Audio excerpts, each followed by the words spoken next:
Chapter 2171. Muyaja hung up the call expressionlessly after a burst of ear-piercing noise, and sent the address over.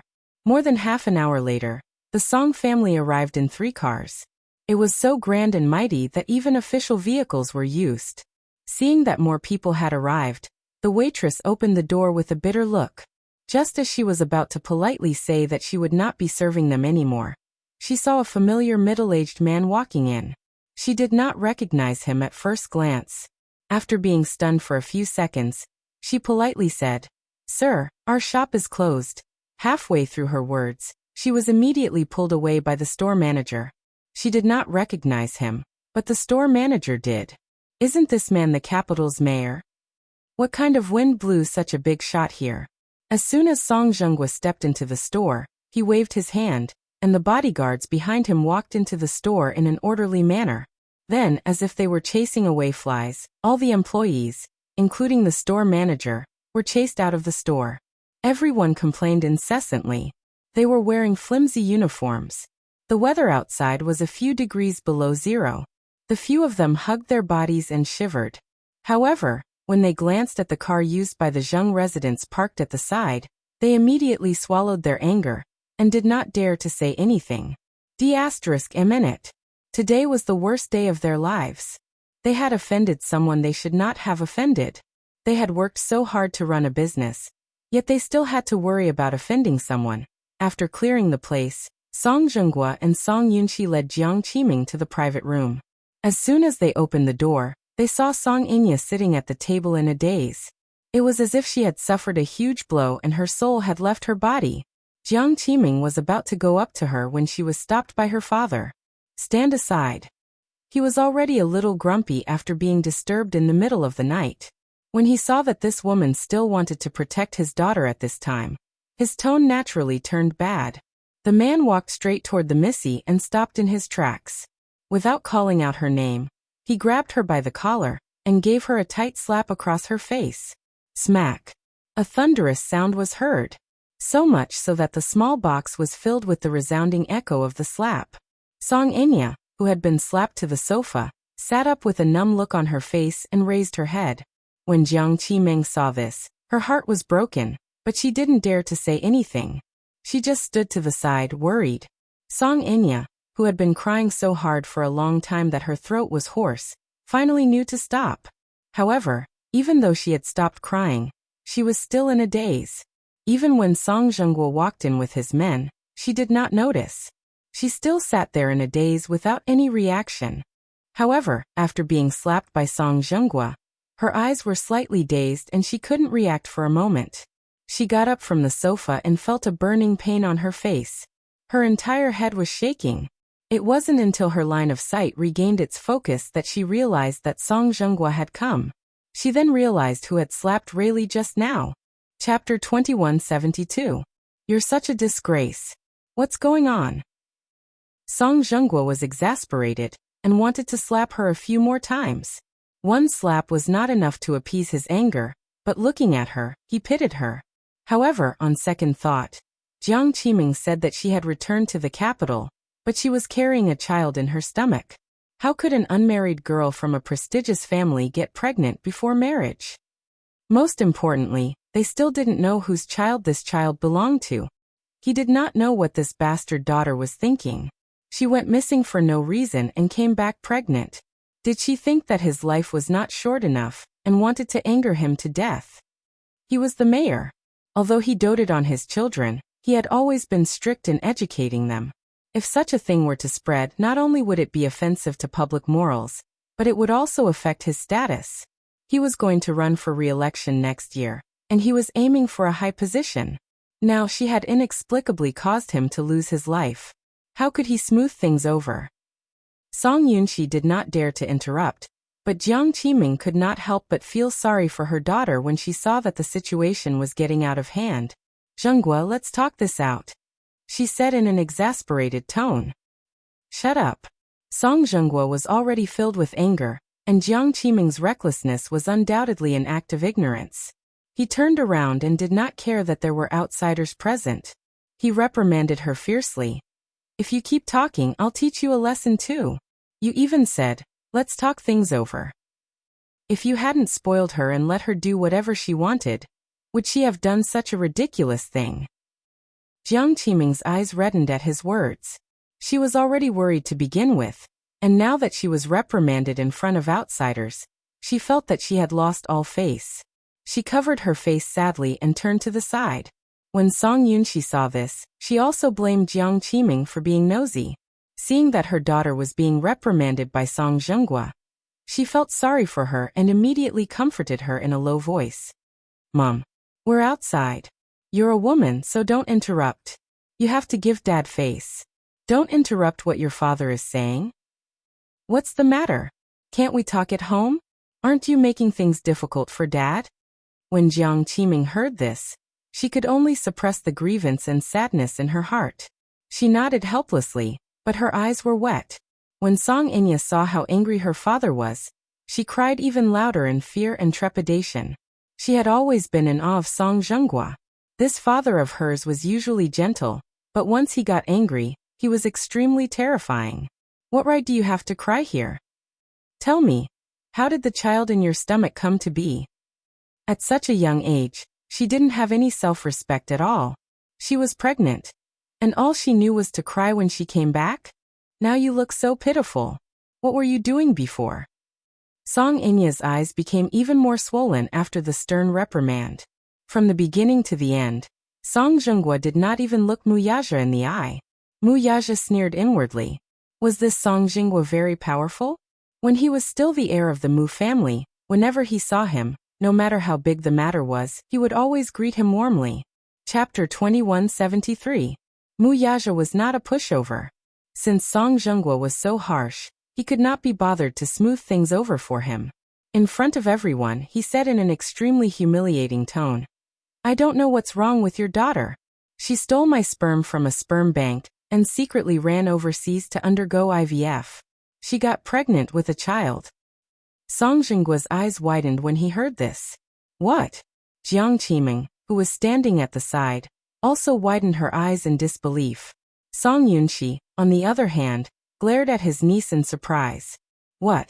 This girl actually did such a thing? She stole someone else's sperm and ran overseas to undergo IVF. Is she crazy? Belatedly, Song Yunxi suddenly realized that when Song Inya went missing earlier, a sum of money had disappeared from his account. The 8-figure sum of money was not allowed to be used. It was left in his hands by his father to manage. Could she have taken this sum of money and used it to do such a ridiculous thing? Bribing a sperm bank and a prostitute, then running overseas to undergo IVF. She must have been possessed by a demon. Song Yunxi bit her lip. At this point, his father had not noticed this matter, so he did not mention it. His father had never asked about this sum of money, but now, he did not dare to say it. If he said that this sum of money had been used by Song Inya, his father would be so angry that he would cripple her. If that happened, Song Inya and the child in her stomach would not be able to keep their lives. At this thought, Song Yunxi broke out in a cold sweat. She could not help but feel worried for Song Inya. Song Inya covered her face in a daze as she sobbed. The side of her ear that had been hit was buzzing, so she could not hear anything at all. She could only vaguely see Song Zhenggua's increasingly angry face, which was terrifying to the extreme. IVF. She probably wanted to steal my sperm and get pregnant with my child, so that she could blackmail me into marrying her. She stole the wrong sperm, so I didn't manage to conceive a child. Instead, I got pregnant with Mu Yanqing's child. Mu Yaja used the harshest and harshest words to humiliate Song Zhenghua. Song Zhenggua's body swayed, and his face almost fell. His gaze was gloomy and his expression was complicated. Then he clenched his fists. Impossible. To protect his reputation, he denied it and vowed, although my daughter is often muddle-headed, she wouldn't do such a ridiculous thing. Whether he did it or not, won't it be clear when we go home and ask? Mu Yaja sneered again. She knew that I had stepped down as the patriarch, but she still came to me. Not only did she twist words and force logic, but she also confidently asked my wife to abdicate her position. She even asked me to marry her and return to the Mu family to continue to wield the power. She even said that she would use all the power of her mother's family to support me. How ridiculous. Brother Mu. Song Inya could not listen to it anymore. She covered her ears and screamed. It was extremely ear-piercing. With tears in her eyes, she begged pitifully, "Stop talking. Stop talking." Just take it that he took pity on her and did not force her into a corner. All right, I won't talk about it anymore. However, don't blame me for this. Even if the child in your stomach is mine, I will never acknowledge it. I won't acknowledge my child just because it's someone else's child. These words were undoubtedly the last bit of Song Zhenggua's face. Chapter 2174. Song Zhenghua sucked in a deep breath of cold air. After contemplating the cold expression on Mu Yaja's face for a long time, he suppressed his indignation and finally spat out a mouthful of turbid air. Hearing Mu Yaja's frosty reply, Song Zhenghua had nowhere to vent his anger. This lad can't possibly be lying. Still, no matter what, he found it hard to believe that his precious daughter would actually say such disgraceful words. Using her maternal family's influence? Supporting Mu Yaja in his bid to become the family head again? Using her warm face to stick to his cold butt. As a result, his status as the mayor of the city had been degraded. This woman had been doted on and protected since she was young, but in the end, she was blinded by so-called love when she grew up. Besides, was Mu Yaja someone she should love? She was so blinded by her so-called incestuous love that she sided with an outsider and wanted to use her family's influence at all costs to help Mu Yaja make a comeback. The point was, did he care? He did not even care. It was not as if Song Zhenghua had not arranged a marriage for his daughter before. What kind of high official and noble family could not find a match for a madwoman like her? Alas, she did not want any of them and wanted to wholeheartedly revolve around an iceberg. This foolish daughter of his. Did she not realize that she was like a moth flying toward a flame? He really wanted to wake her up with a loud scolding and let her see how ruthless the man she loved was to her. In front of so many people, he did not care about her dignity at all, and made her lose face as well. The more Song Zhenghua thought about it, the more infuriated he felt. He really wanted to slap his niece a few more times, but when he saw her bleak and dejected expression, as well as her eyes staring blankly at her knees, he could not help but feel that she was extremely pitiful. He could not bear to see her like this, so he swallowed the vicious words that were about to come out of his mouth. Forget it. He suppressed his displeasure, but he still had to maintain his poise and bearing. Hence, he waved his hand and ordered, "Let's go home." Song Enya's eyes widened when she heard her father instructing, "Yunqi, help your sister into the car and go home." Upon hearing this, Song Enya burst into tears again. Song Zhenghua immediately scolded, "What are you crying for?" "I'm too ashamed to go back." She shook her head in despair and sorrow. For the sake of this plan, she had put in all her effort and even sacrificed her family's interests, all for a petty and far-fetched reason to stay by his side. It didn't matter if he couldn't see the light, as long as he could stay by her side. But now, she had seen Mu Yaja's attitude towards her with her own eyes. It could be said that she had completely given up. He had completely given up on Chu Yang. Originally, she was unwilling to give up on this man.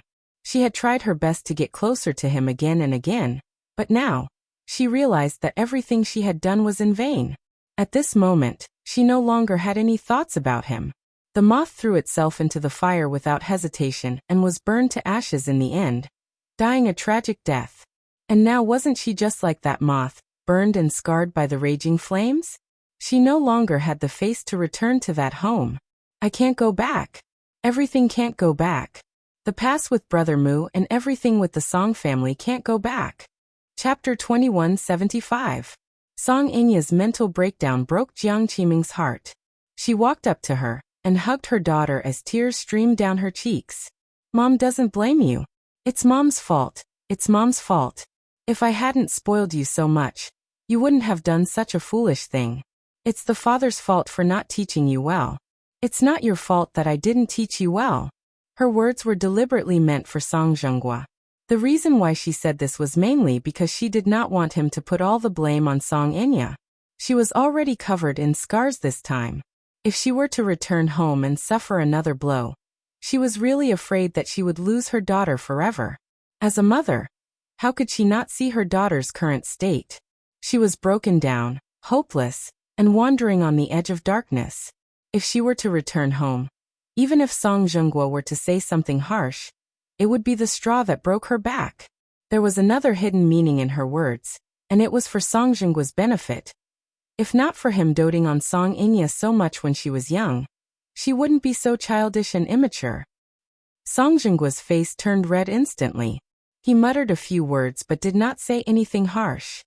What nonsense are you saying? If you don't go home, where else can you go? Go back. Song Zhenghua paused and sighed helplessly. Dad doesn't blame you anymore. As he said this, he reached out his large palm and gently patted Song Inya's head as a form of consolation. Song Inya started bawling her eyes out like a spoiled child.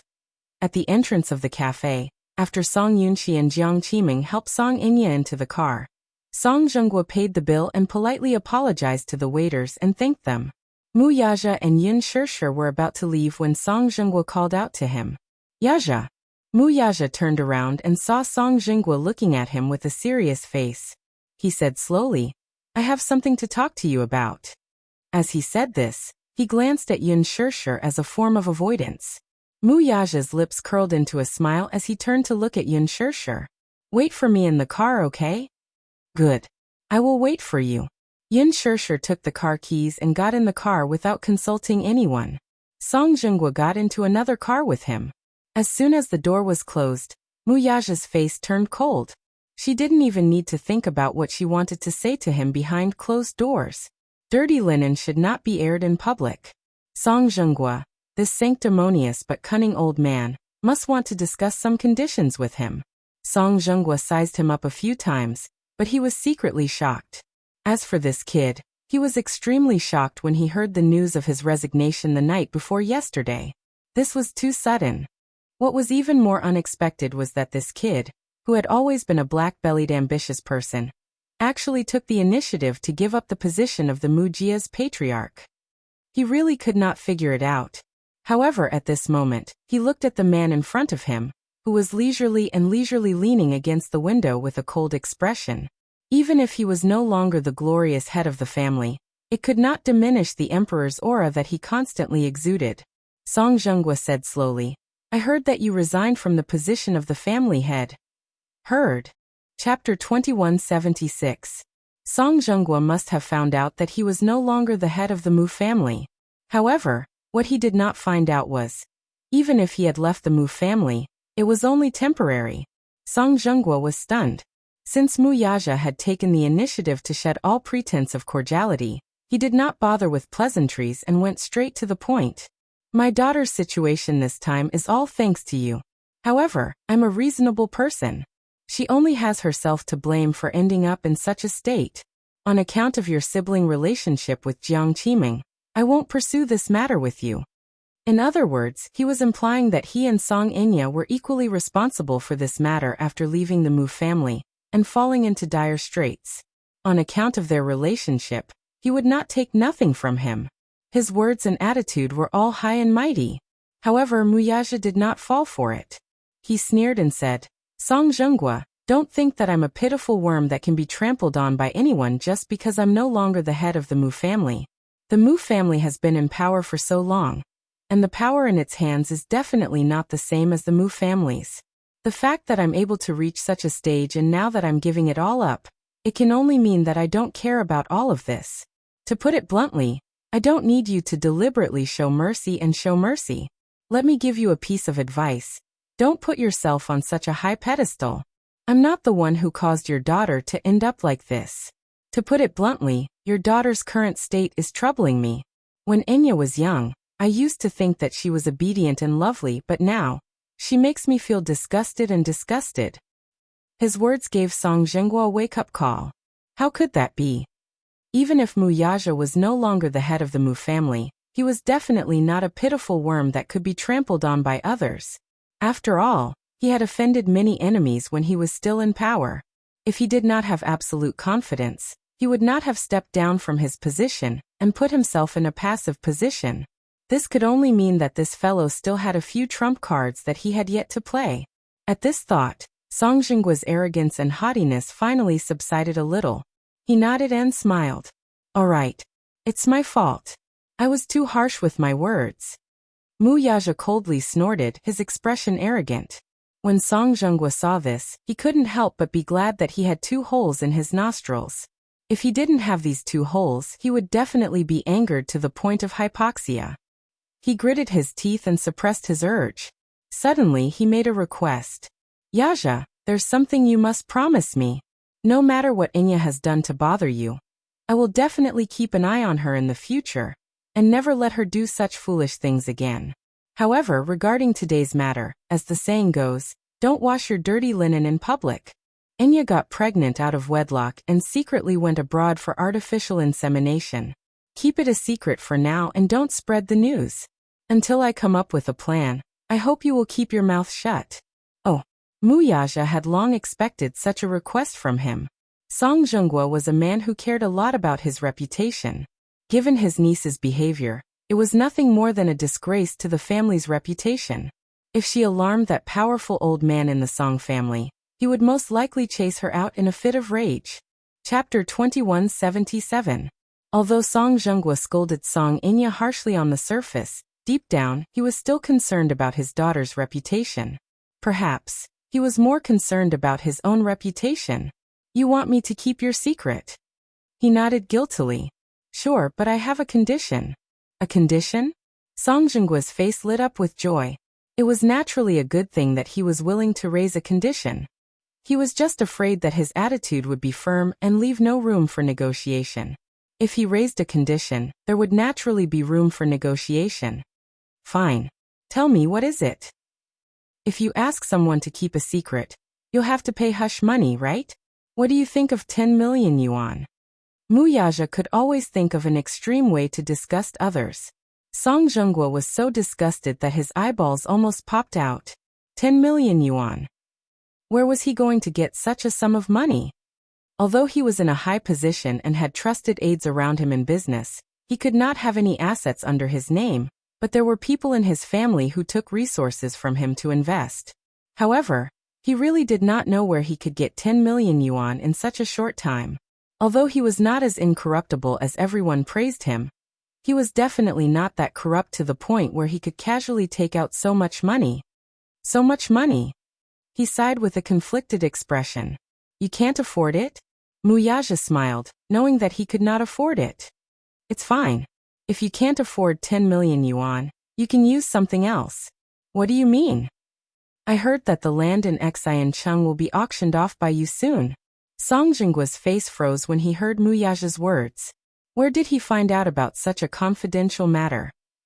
While he was still in a daze, Muyaja made an exorbitant demand. You should have the right to decide the ownership of that land before the auction. Therefore, I want that piece of land. As soon as he finished speaking, Song Zhenghua immediately rejected. Impossible. Once this resort was completed, it would mean that it would be a project with considerable profits. He did indeed have the right to decide the ownership of this piece of land, but at the moment, even though there was no investment, once this piece of land was auctioned, it would be as high as a few hundred million. That would be more than 10 million. Muyaja directly asked him for this piece of land. This was undoubtedly cutting off his flesh. Song Zhenghua gritted his teeth and looked at him as if he was looking at a devil. He resolutely refused. I can't let you have this land. You want 10 million? Sure. Give me a month, and I'll give it to you. 1 month. I can't wait any longer. Either you give me 10 million now, or you give me that piece of land. Otherwise, don't blame me for being merciless. Muyaja suddenly smiled deeply. If you don't tell me, how would I not know? I still have some things that you might be interested in. If you are willing to part with it, I will give you face. Something that he was interested in? Song Zhenghua stood rooted to the ground. Could it be the evidence of those unspeakable things that he had done? Once he thought of this, he started to feel uneasy. This fellow, how could he be so shrewd? He had actually managed to get his hands on the evidence of his crimes without anyone noticing. Furthermore, he was holding it tightly in his hands. Now, wasn't this his biggest bargaining chip? Chapter 2178. Haha. But I knew you'd reject it. Forget it, this deal doesn't count. Muyaja suddenly added. Although I'm no longer the head of the Mu family, I still have Huan Yu's shares in my hands. It's not a problem for me to create a press release overnight. The mayor's daughter went against ethics and got pregnant before marriage. Is this headline enough? That one sentence was enough to make Song Zhenghua shudder in fear. Mu Yaja smiled wickedly and pretended to get up. Song Zhenghua immediately grabbed him. You can't do that. Do you have the heart to destroy Enya with your own hands? Mu Yaja asked calmly. What's there to not have the heart to do? The corners of Song Zhenggua's eyes twitched fiercely. Looking at his disdainful expression, he was about to explode. However, when he turned his head and saw his disappointing daughter sitting in the other car, he suppressed the displeasure in his heart and asked patiently, When do you want it? Tomorrow. It's too rushed. I might not be able to make it. Mu Yaja smiled coldly. My patience is limited. I'll only give you 3 days. Either give me $10 million or transfer the ownership of that land under my name. After that, he waved Song Zhenggua's hand away expressionlessly and got out of the car. Song Zhenghua was so angry that he gritted his teeth. He felt as if his flesh was being sliced apart by this fellow. In just a few minutes, a few $100 million worth of land was in his pocket. How could he not be angry? On the way back, Yin Shishir asked curiously why Song Zhenghua had called him over. Mu Yaja told her everything about their conversation. Yin Shishir was so shocked that she couldn't close her mouth. Isn't this blackmail? She spat out, flabbergasted. Mu Yaja argued, I got this land based on my own abilities. It has nothing to do with blackmail. Yin Shishir stuck out her tongue. It would be strange if it wasn't blackmail. However, Mu Yaja was also capable. He targeted Song Zhenggua's weakness. If the scandal of Song Enya's premarital pregnancy was exposed, it would have a deep impact on Song Zhenggua's future. On one hand, it was a project worth hundreds of millions. On the other hand, it was his more than 10 years of career. After thinking about it, Song Zhenghua naturally knew how to weigh the pros and cons and could only compromise. Although this was only one step of compromise, this deal was a huge loss. Regardless of whether Song Zhenghua gave him 10 million yuan in the end or gave him that piece of land, it would be a solution to his desperate situation.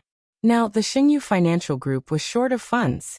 Without capital investment, many projects had stopped operating, and the company was losing money every minute. Perhaps Mu Yaja did not care about such a small loss. But if they stagnated, they would only grow. That was why he did not stop Song Enya from going overseas for IVF. He wanted to have a backup plan in case of an emergency. Yin Shishir's mouth twitched. This man was far more scheming than she had imagined. To think that he had already prepared a contingency plan and leeway for the future predicament so long ago. It could only be said that this man's ambition had always been unimaginable.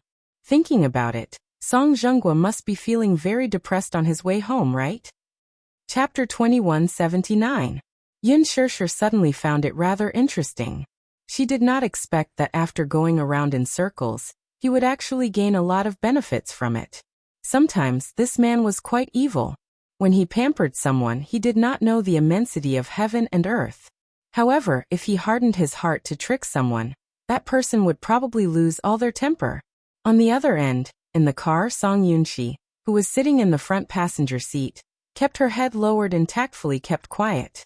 In the back seat, Jiang Qiming hugged her daughter tenderly and kept comforting her back. Song Zhenghua, who was sitting beside her, was so angry that his face was ashen.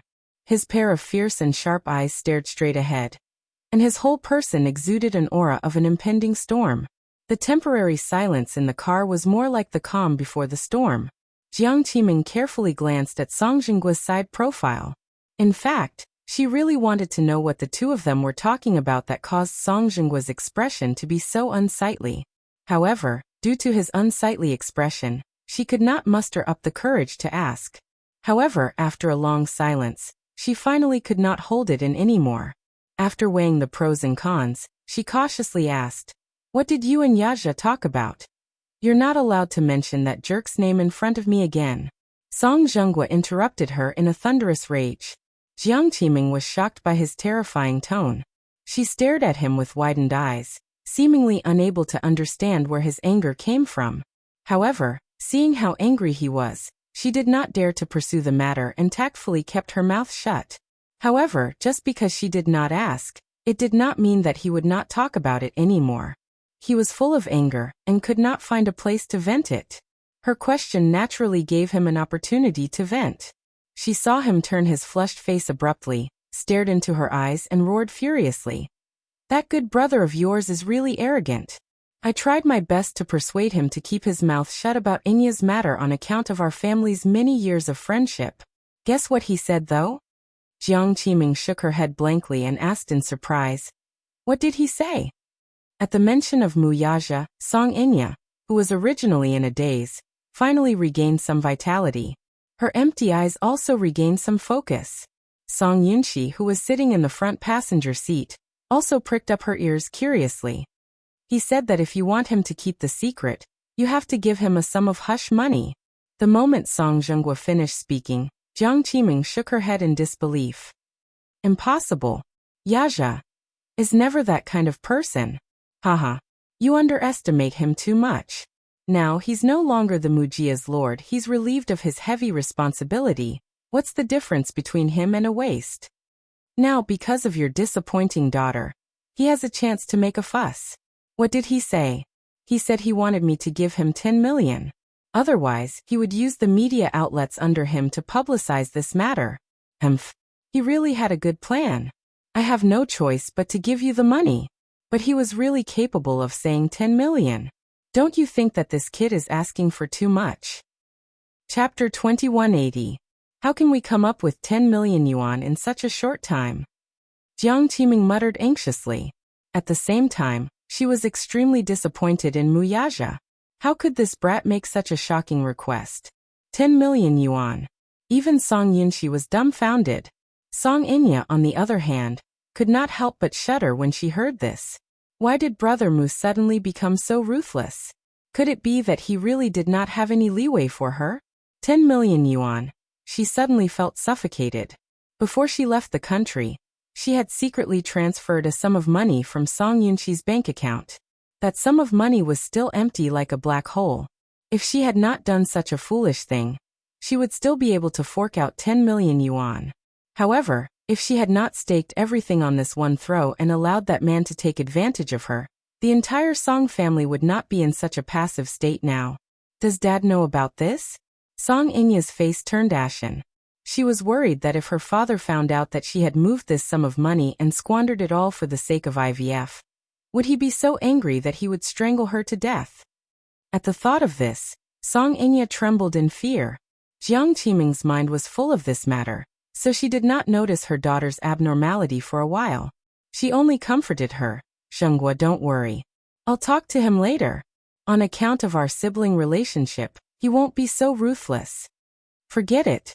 Song Zhenghua snorted disdainfully. "He has nothing now. What are you talking to him about? Sibling relationship? I think this lad has already fallen into the devil's path.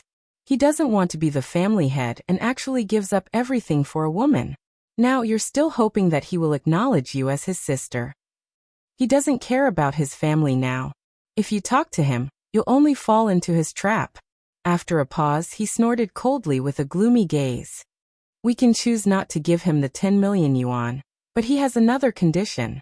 I have a piece of golden land in my hands now, and he wants me to use my authority to give it to him for free." When Song Yunxi heard this, she immediately asked nervously, "Is it the land in the new city?" Song Zhenghua pulled a long face and didn't say anything. Song Yunxi's heart skipped a beat. Seeing that her father didn't reject it immediately, she thought that Muyaja must have made such a request. Tears streamed down Song Inya's face at once. She knew very well that if her father were to give this piece of land to Brother Mu for free, it would not be a matter of 10 million yuan. This piece of land was priceless. It would bring about a series of unprecedented economic benefits, and the far-reaching impact of this bidding case on his father's position was immeasurable. If everything went smoothly, it would be an unimaginable help to her father in the future. Song Yunxi asked worriedly, "Dad, are you really going to cede this land to him? What else can we do? Could it be that he could only watch as the Song family scandal was blown all over the city by this brat? I can't afford to lose face, and neither can the Song family. Your grandfather is already old, so he can't afford to lose face. Muyaja knew how to grasp a person's weakness. Chapter 2181. Song Zhenghua suddenly closed his eyes and exhaled a mouthful of turbid air. However, he suddenly thought of something and opened his eyelids. He looked at Song Yunxi with bright eyes and asked, "Didn't I ask you to temporarily keep a bank account for me?" Before he could finish his words, Song Yunxi's mind went blank with a bang. Even Song Inya's face turned ghastly pale at once. Song Zhenghua did not notice the tacit change on the siblings' faces at all. He was focused on investigating the money in the bank account. He recalled for a moment and said in a deep voice, "I remember that there's more than 20 million in that account." Like a drowning man adrift at sea, he leaned forward and asked covetously, "Hurry up and write a check tomorrow. Do it early in the morning." "Dad." Song Yunxi lowered her head with a pale face, not daring to make a sound. Her conflicted expression seemed to indicate that she was feeling extremely guilty and wanted to hide something in a hurry, but she could not say a word for a long time. Song Inya sized up Song Yunxi and furrowed her brows worriedly. However, she gripped her skirt uneasily and bit her red lips tightly. She bit so hard that her originally pale lips were filled with blood, as if they were about to bleed. Song Zhenghua, on the other hand, was extremely sharp. He could tell at a glance that Song Yunxi seemed to be feeling guilty about something, and could not help but be a little suspicious. Where did that money go? Don't tell me that I asked you to keep it, and you squandered it on your own. Song Zhenghua could not help but suspect in this direction. His voice became increasingly gloomy and sharp, and there was a sense of suffocation in it. Song Yunxi clenched her fists but did not say a word. He had been carefully managing this account, but the only oversight was fatal. He had guarded against everyone but not the mole. Song Inya, on the other hand, was the mole in the family. Song Inya sized up Song Yunxi's conflicted expression. She knew that Yunxi was protecting her, and was unwilling to betray her. Therefore, just as Song Zhenghua was about to fly into a rage, she suddenly raised her head without hesitation and grabbed his arm. She made up her mind and confessed through gritted teeth. It's me." Song Zhenghua was stunned for a moment before he exclaimed in unison, "What?" "I misappropriated that sum of money." Song Inya broke down and yelled loudly. She hugged her head tightly, almost desperately revealing the truth. I want to carry out my plan, so I need a sum of money. Artificial insemination requires a lot of capital. Plus, to get those things, we need to sacrifice a lot of money. So I came up with the idea of money. I originally thought that this plan was foolproof and that I could fill in the gap very quickly. But I miscalculated. Her words were enough to plunge Song Zhenghua into an incomparably dark state. He felt the world spinning around him. When he came back to his senses, he shouted in disbelief, "Song Inya, are you crazy?" His thunderous voice even frightened the driver. His wrist trembled and he almost lost control of the car. Chapter 2182. Song Zhenghua was enraged. How dare you? How dare you embezzle that sum of money? Don't you know that it's the gong funds?" "Dad." Tears streamed down Song Inya's face as she begged in regret. "It's all my fault. I know my mistake now. If you hate me, you can scold me or hit me. I'll have no regrets even if you beat me to death. Anyway, I don't want to live anymore. I've humiliated you, Mommy, and the entire family. Why don't you strangle me to death? I know I'm wrong, sob sob sob." She started bawling her eyes out. Song Zhenghua gritted his teeth in anger. Seeing his niece in such a state, he really raised his hand high to slap her. Jiang Qiming was quick to react. She shielded her daughter in her arms and stopped her in time. She broke down and said, "Zhenghua, calm down. Calm down." "How can I calm down? To have such an unfilial daughter, I can't. What's done is done. There's no point in saying all this. Enya already knows her mistake. I believe that she really knows her mistake, and won't do such a foolish thing again. Just this once, give her one last chance, okay?" She pleaded bitterly as she hugged her daughter tightly and curled up into a ball. Song Zhenghua looked at them in a daze. Suddenly he sneered and spat out a few words with trembling lips. "Great. You two are connected by heart. You've made me inhumane, haven't you?" Jiang Qiming was so frightened that she dared not speak. With trembling hands, Song Zhenghua fished out a pack of cigarettes. Just as he was about to light one up and take a few puffs to relieve his anger, he glanced at the pair of mother and daughter, who were huddled together pitifully. At the thought of Song Inya, who was not even a month old yet, he suddenly felt frustrated and threw the pack of cigarettes away. With a loud smack, the pack of cigarettes hit the windshield and slid down the dashboard before falling to the ground. Song Zhenghua covered his face in despair and lowered his body. His voice was hoarse. "Inya, you will kill Daddy like this, do you know that?" Jiang Qiming was completely stunned. Song Yunxi was also stunned. All along, her father had been indomitable and high-spirited in front of them. But now, because of Song Inya, he actually broke down and shed tears in front of them for the first time in his life. Song Inya was so scared that she did not even dare to breathe when she saw this. She felt that she had caused her father to suffer. But now that she was a sinner, there was no way she could comfort him. She could only shrink to one side. Song Yunxi's heart ached for herself and her father's heart. At the same time, her hatred for Mu Yaja deepened. It could be said that the deeper the love was, the deeper the hatred was. Her love for Mu Yaja had turned into bone-deep hatred at this moment. She hugged her shoulders and cried out in pain and helplessness. "Dad, I'm sorry. I really know I was wrong. I'll listen to whatever you say in the future." She did not ask for Song Zhenggua's forgiveness. She only hoped that she would not implicate her father no matter what the price was. Song Zhenghua did not make a sound as tears fell silently. He did not say a word along the way. It was obvious that his heart was heavy, so Jiang Qiming did not dare to disturb him. Chapter 2183. She was in a mess, especially her dress, which was drenched in milk. She had to change her clothes and think about the rest later. After Song Zhenghua calmed down, he suddenly said, "Song Inya is pregnant with Mu Yanqing's child, right?" Jiang Qiming and Song Yunxi looked at each other and nodded.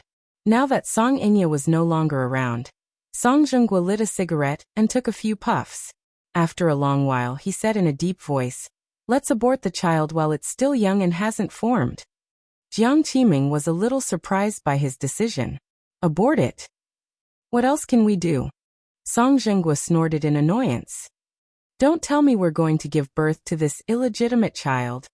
Song Yunxi asked worriedly, "Inya, will Inya be willing?" "Since it's come to this, it's not up to her to decide on this matter. Just now, she promised me in the car that she'd listen to me on this matter. This child can't be kept. She's still unmarried. If she gives birth to this child, we won't let others make a fool of the Song family. Before the news gets out, I'll make some arrangements and find a reliable big hospital to perform an operation to abort the child." Song Zhenggua's tone was so calm that it was almost cruel. At first glance, it sounded very ruthless. However, only Song Yunxi could tell that her father's tone was filled with restraint and regret. He was enduring his heartache and forcing himself to be so resolute. Indeed, if this child was kept, not only would it harm Enya, but it would also implicate the entire family's reputation. This was a step that could not be taken. "I don't think we have to abort this child, right?" Jiang Qiming suddenly said. Song Zhenghua looked at her, but unexpectedly he did not refute her words. Instead he asked, "Then in your opinion, what should we do with this child?" Jiang Qiming was a little surprised. In the past, she had never had a say in this family. However, now that Song Zhenghua was actually asking for her opinion, she felt a little better.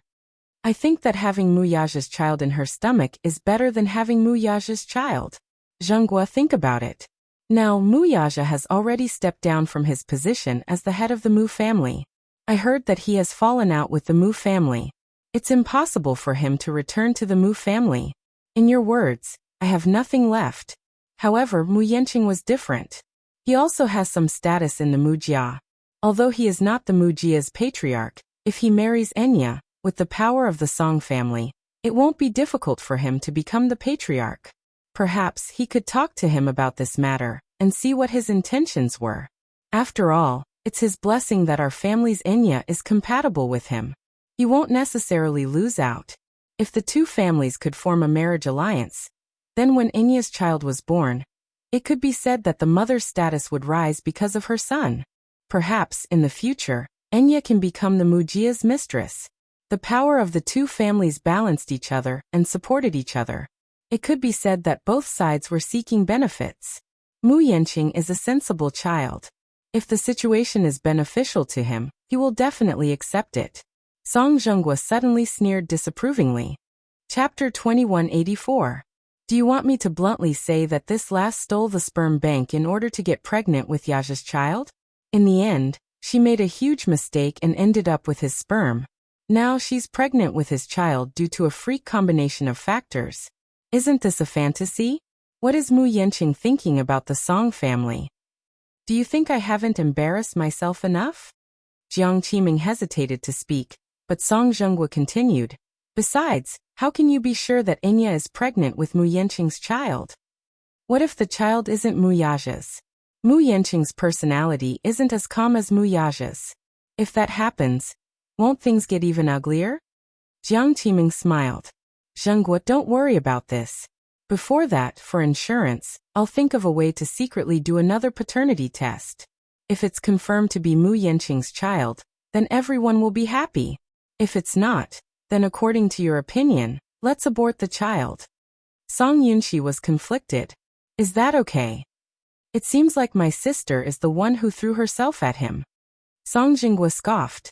Do you think your mother and I want to do this? If Enya didn't ruin herself and get pregnant for no reason, would we be in such a passive position? Song Yunqi fell silent guiltily. This suggestion of yours is not impossible. According to the news, the second in charge of the Mu family seems to have the intention of supporting Mu Yanqing. However, that old man has been busy with the company's affairs recently. After that rascal stepped down, the entire Mu group is in a mess. At this time, I'm afraid he's bitterly cleaning up the mess. I wonder how the Mu group will develop in the future. Does Mu Yanqing have the ability to take on such a heavy responsibility? However, a starving camel is still bigger than a horse. No matter how bad the Mu group is, it's still the richest family in the capital. Yanqing and Enya are well matched in terms of social status. It's not a loss. Song Zhenghua pondered for a moment and narrowed his eyes. I'm just afraid that we'll make the wrong bet and lose both the woman and the money. Jiang Qiming added. I've interacted with Yanqing a few times. My impression of him is that he's a humble and responsible person. He might not be as capable as Yaja, but he had a simple personality and was not as shrewd and unpredictable as Yaja. He was quite easy to control. If Enya is betrothed to him, it will be a more optimistic situation for us. The three of them suddenly fell silent. Amidst the dead silence, Song Enya changed into a new set of clothes and sat back on the sofa. Perhaps it was because Jiang Qiming had comforted her for a long time on the way home.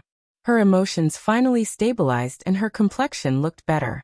When she went downstairs just now, she stood in the distance for a while, so she heard some of their conversation.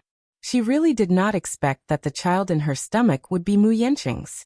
But now that things had come to this, she was already disheartened. No matter what Song Zhenghua suggested to her, she would not put up any resistance. Because once the heart died, it would truly die. As for her future, she did not have any expectations. She might as well go with the flow and let them arrange it. After all, she was the one who had caused this disaster. She should be responsible for it. She no longer had any thoughts about who she would marry or who she would marry. Chapter 2185. Actually, I'm not sure who the father of the child in my stomach is. Anyway, I'll listen to all of your arrangements. Song Enya stood her ground and expressed her opinion timidly. Seeing that she was so cooperative, Jiang Qiming was overjoyed. Good. Enya, you're finally a little more sensible. Don't worry, mommy won't let you suffer. Okay, Song Zhenghua suddenly said. It's decided for now. Tomorrow, find an opportunity to do a paternity test to see if the child is Mu Yanqing's. We'll discuss other matters after we get the results. Okay. Everyone reached a consensus. The next day, Mu Yanqing did not receive any calls from Meng Qingxue the entire day. Not to mention a call, he did not even receive a text message. Before he left last night, he had already made his stand clear and said that if Meng Qingxue was sensible, she would call to cater to him and agree to his arrangements. However, he did not receive any reply from Meng Qingxue until evening. He was instantly furious. He really couldn't figure out what this woman's motive was. Could it be that for a woman like her, glory and wealth were her lifelong pursuits? He wanted to give her glory and wealth. He would also allow her to give birth to the child. After the child was born, as the child's father, he would also bear the responsibility of raising and nurturing the child. If the child was well-groomed, he might have a chance to enter the Mu family legitimately. How could she turn a blind eye to such tempting conditions? He had said such harsh words. Even if she did not care for the generous treatment he had arranged for her, she should at least give him an explanation, shouldn't she? If she did not want his arrangement, she should at least report to him whether the child was staying or leaving. Mu Yanqing wanted to call her several times to question her, but when he thought of her timid expression, he could not bear to do so and suppressed the urge. As if to deliberately give her the cold shoulder, he did not disturb her until night fell. However, for some reason, the more he ignored her, the more uneasy he felt. At 9 o'clock in the evening, he went to her apartment uninvited. He knocked on the door for a long time, but no one answered. Just as he suspected that something had happened to her, and was about to dial her number, the door suddenly opened. Meng Qingshua's haggard and gloomy face entered his sight. However, upon seeing his arrival, she wasn't as happy as before, nor did she look surprised. She only said coldly, "You're here." These 3 words were neither cold nor warm, and they served to accentuate her indifferent attitude. The man fumed. "You didn't call me the whole day. What does that mean? Didn't you say that if there's nothing important, I shouldn't disturb you?" She asked curiously, but it made him fall silent. He was speechless and embarrassed. He had indeed said such words, but right now he hated her thoughtfulness and gentleness. Like an unreasonable child, he shouted at her, "I told you not to disturb me, and you didn't even call me? How ridiculous." Meng Qingshua's face turned even paler. What, wasn't he the one who was being ridiculous? "Let me in," he ordered matter-of-factly. Chapter 2186. After he walked in, Meng Qingxue stood at the door in a daze for a long time before she closed the door desolately. Mu Yanqing's sudden arrival gave her a great shock. She originally thought that this man must be angry with her, so he would not set foot here for a while. However, after not contacting him for a day, this man came to her door in a hurry at night. What is he doing? Why is he in such a hurry? Did the Mu family give him an ultimatum to clean up all the love affairs he had caused outside? Meng Qingxue caressed her lower abdomen worriedly, her heart aching terribly. If I had known, I wouldn't have told him. If she had known that he wouldn't marry her, she would have been fully prepared from the beginning. Even though this child was an accident, even if she was pregnant, she couldn't bear to abort it, so she shouldn't have been in such a hurry to tell him. At least, at such a time, even if he had declared that he would not marry her, she could have left him with dignity. She could have left quietly with the child in her stomach, and not been as passive as she was now. This time he seemed to be very stubborn. Could it be that he's planning to tie me up for an abortion? At the thought of this, Meng Qingshue's face turned even uglier. As soon as Mu Yanqing walked in, he saw the fragrant noodles on the table. It was a bucket of instant noodles. It looked like it had just been cooked, for it was still steaming hot. However, if it were Yangchun noodles, it would be fine. This bucket of instant noodles was sold at a convenience store for 4 yuan a bucket. It was just a very simple instant noodles with no nutrition at all. Was she going to eat this for dinner? Mu Yanqing was inexplicably angry. He pointed at the noodles on the table and said angrily, "You're going to eat this? Since you're pregnant, you should eat some. How can you keep up with the nutrition if you only eat instant noodles? What has it got to do with you?" Mu Yanqing said coldly, "Don't I transfer money to your account every month? If you don't use this money to buy some nutrition and supplements, how can you raise the child well if you only eat instant noodles?" Pausing for a moment, he turned around and was about to reprimand her when he saw Meng Qingxue standing behind him in silence. She bit her lower lip hard, her eyes brimming with tears. No matter how hard she tried to hold it in, her tears became more and more turbulent. One drop after another fell down her cheeks. Her pitiful look. Mu Yanqing was stunned at once. When he came back to his senses, he saw her trying to hold back her tears. Feeling impatient, he yelled at her. "Why are you crying for no reason?" Meng Qingxue did not answer him. Instead, she asked righteously, "What are you doing here for no reason?" Mu Yanqing was momentarily speechless and did not know how to answer her.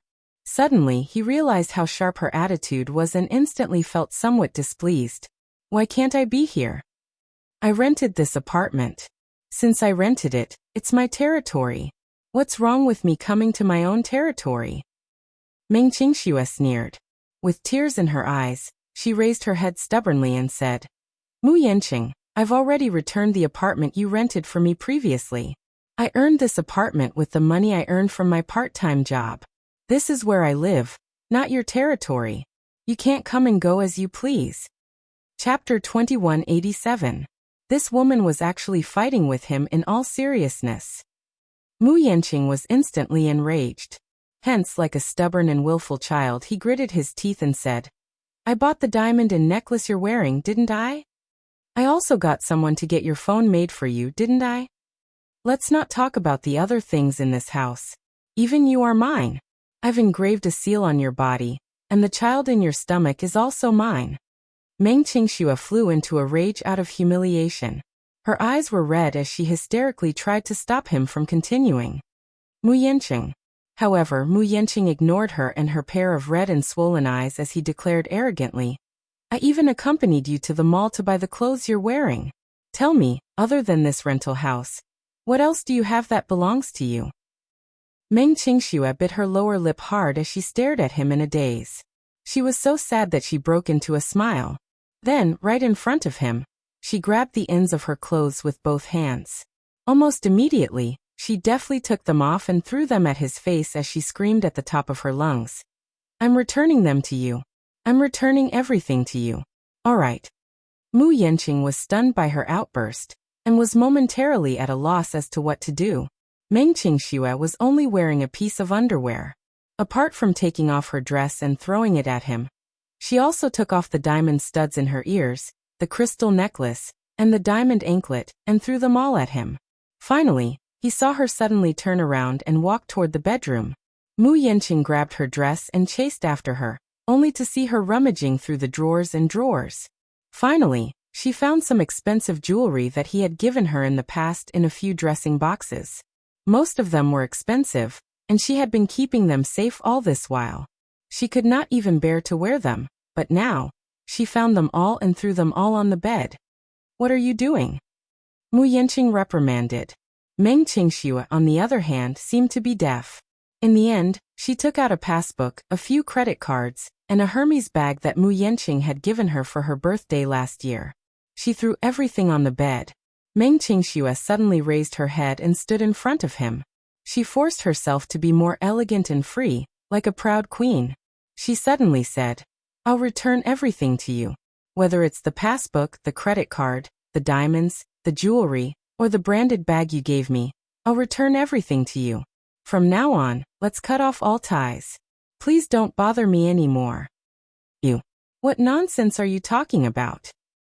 "I'm not talking nonsense. I'm serious. Because I've had enough. I've had enough of your arrogance and conceit. I've had enough of your indifference and heartlessness. I've had enough of being like a caged canary, watching over you with all my heart, yet being unable to obtain your true heart. I've had enough of missing you without seeing the light of day, yet you don't care about me at all. I've had enough of your self-righteousness and lack of consideration for me." What did she get for her sincerity? Chapter 2188. Meng Qingxue said with tears streaming down her face. She grabbed a diamond earring and threw it at his face. "Mu Yanqing, how can you be so high and mighty? Yes, your family background is superior. Yes, your background is extraordinary. But it's not like I have to be trampled on by you. Let me off. From now on, you'll go your way and I'll go mine. We'll mind our own business and mind our own business. How about this?" "Ha! Shut up." Mu Yanqing could not take it anymore and scolded her. "You're deliberately provoking me, aren't you?"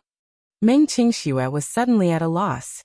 Tears streamed down her face, and her eyes were empty as she questioned him seriously. Then what do you want me to do?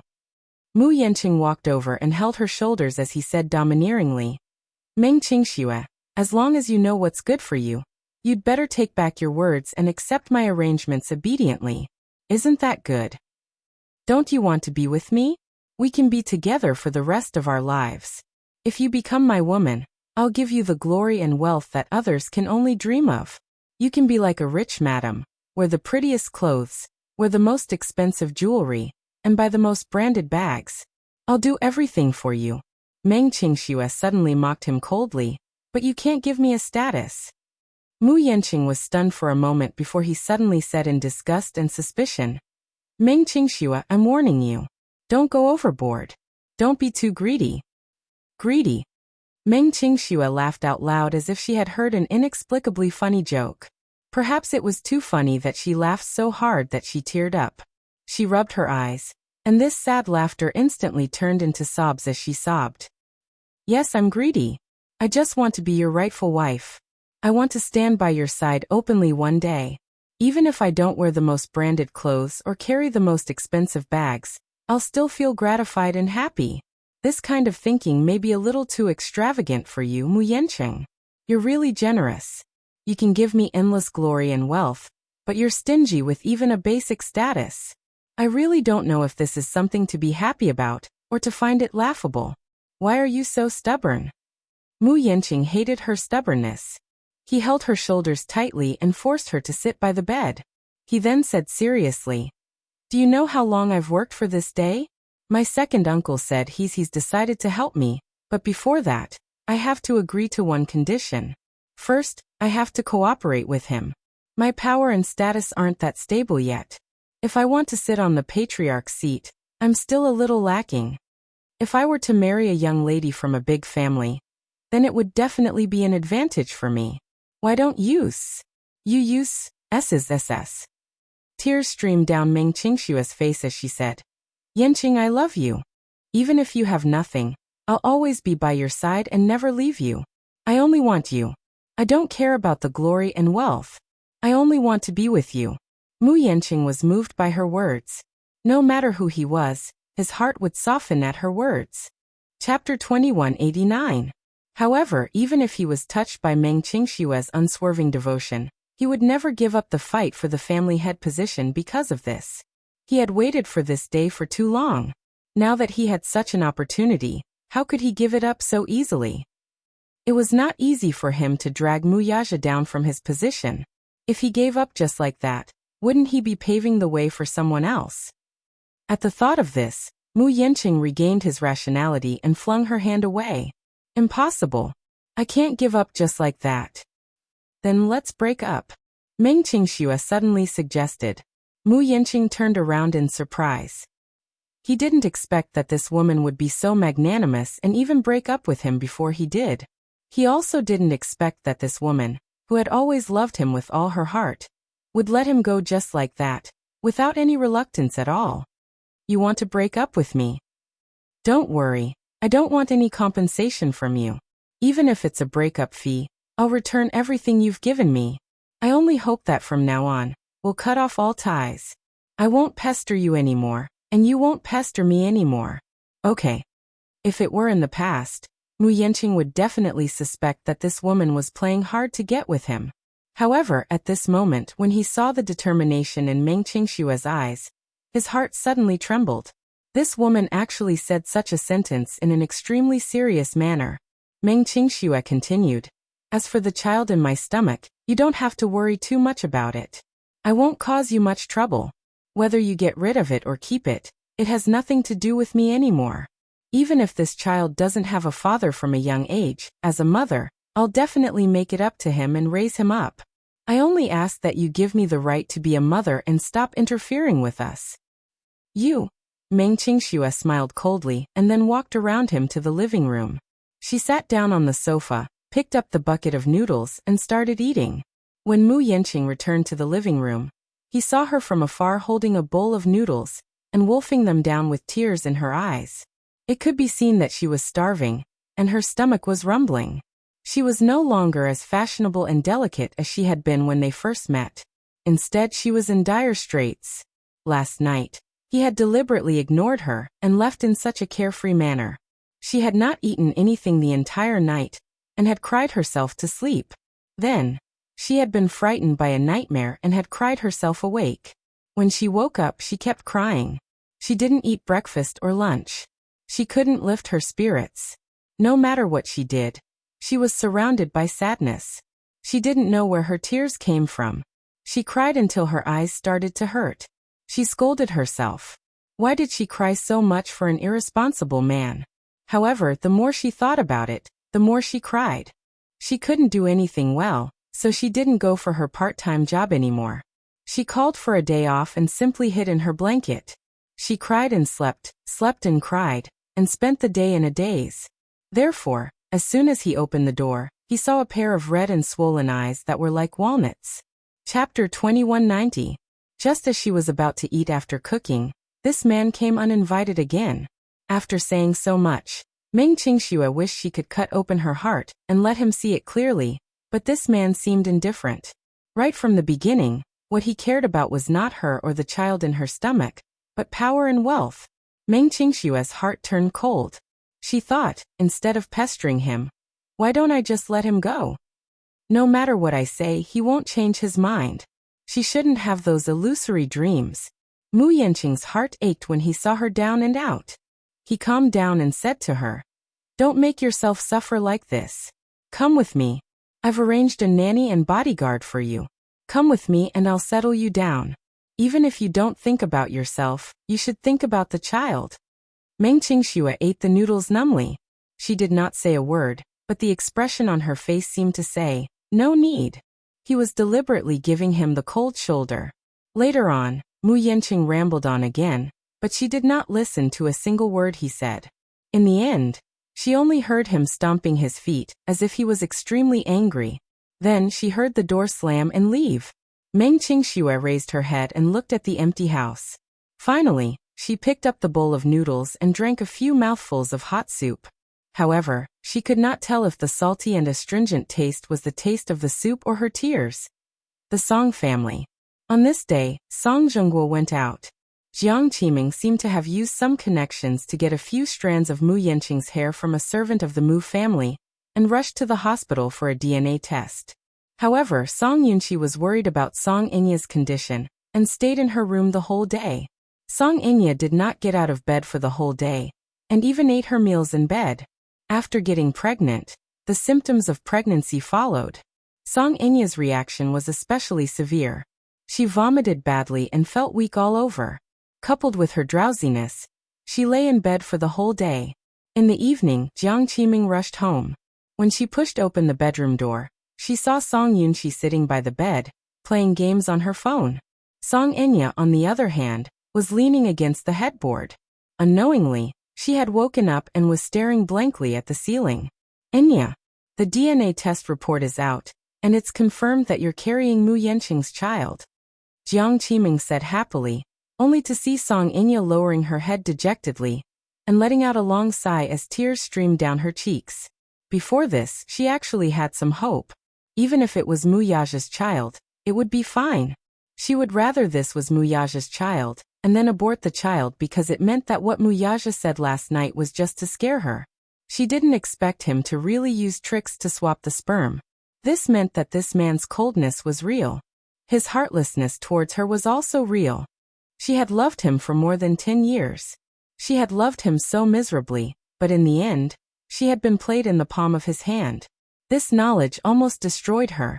Liar! Liar! She mumbled through gritted teeth, full of humiliation. Chapter 2191. Why are you doing this to me? Song Enya roared as she covered herself with the blanket and cried uncontrollably. Jiang Qiming's heart ached for her daughter, but she was also angry. Her heart ached for her daughter's downfall and helplessness, but she was even angrier at her stubbornness. "Enya, isn't it great that you're pregnant with Mu Yanqing's child? Compared to Yaja, Mu Yanqing is now in high demand. If this child works hard and becomes the head of the Mu family, then you'll definitely be the matriarch of the Mu family in the future. Although things are a little complicated, it's still a lucky hit. Carrying Mu Yaja's child is better than carrying Mu Yaja's child." Song Yunxi stayed at the side and did not say a word. Song Inya, on the other hand, did not make a sound. She hid under the blanket and saw a bulging figure, which seemed to be secretly crying, trembling slightly. She walked over and comforted her. Inya, don't be too sad. Think about it. It's very important for a woman to choose the right husband in her life. Marriage is a second reincarnation for a woman. As long as she's chosen well, she'll have a lifetime of happiness.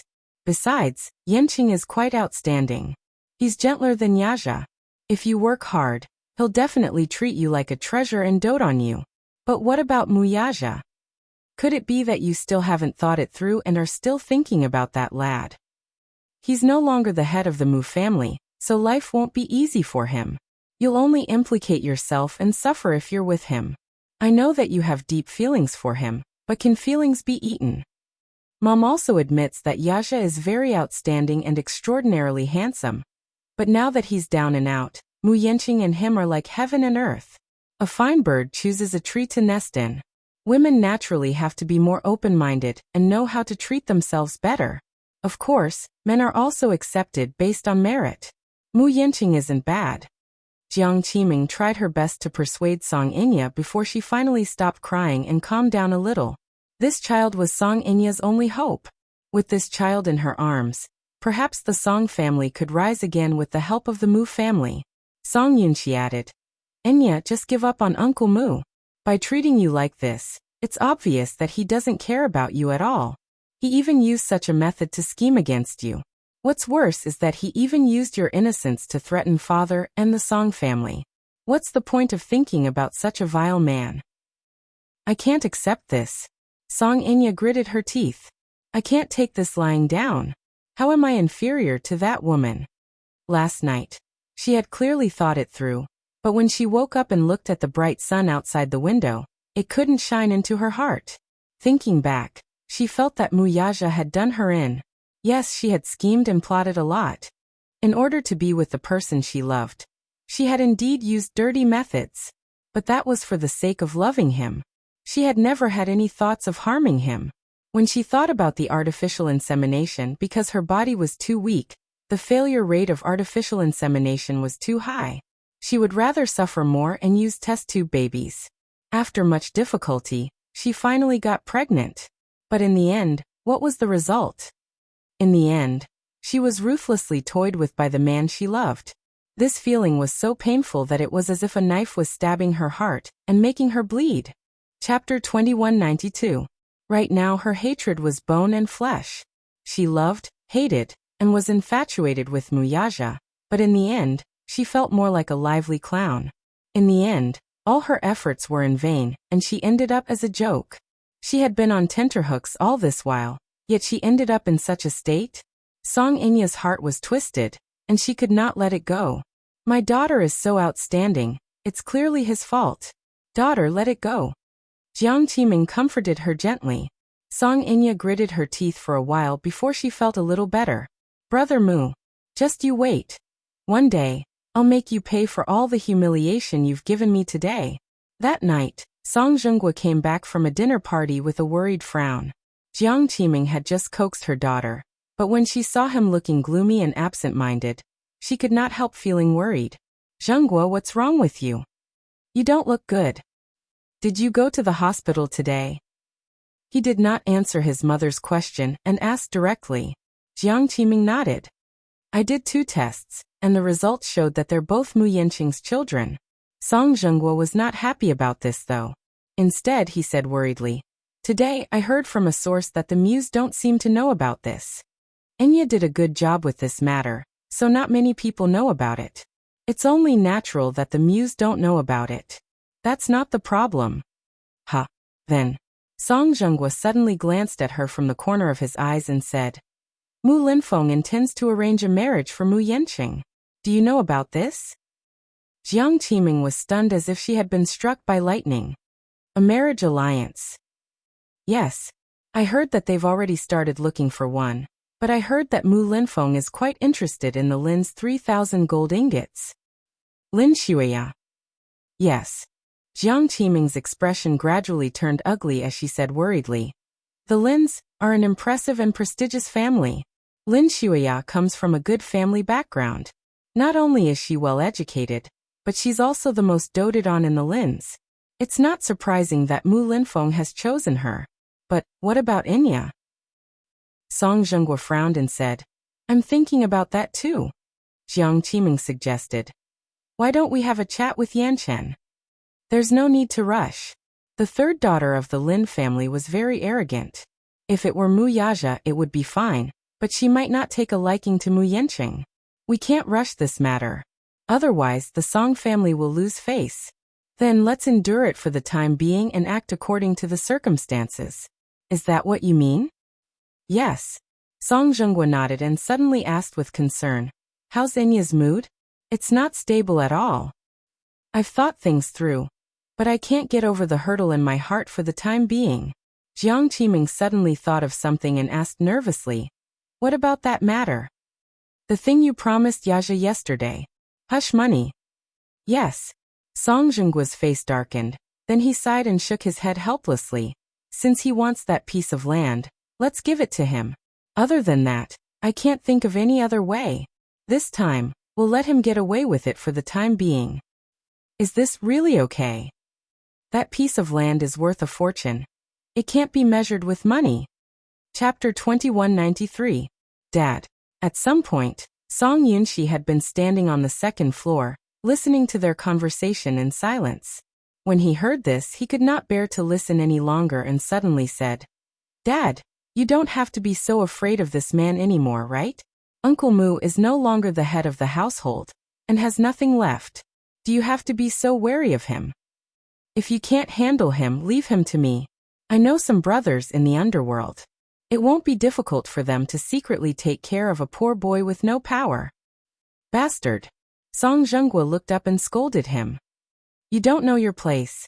What brothers in the underworld? Don't tell me you're referring to those people from the Gu family again. Didn't I tell you not to associate with the Gu family? You're still bothering those people behind my back, aren't you? Song Yunxi's face turned red. If you have the time, you should read more books and at least broaden your horizons. Do you think that Mu Yaja has nothing left even though he's no longer the head of the household?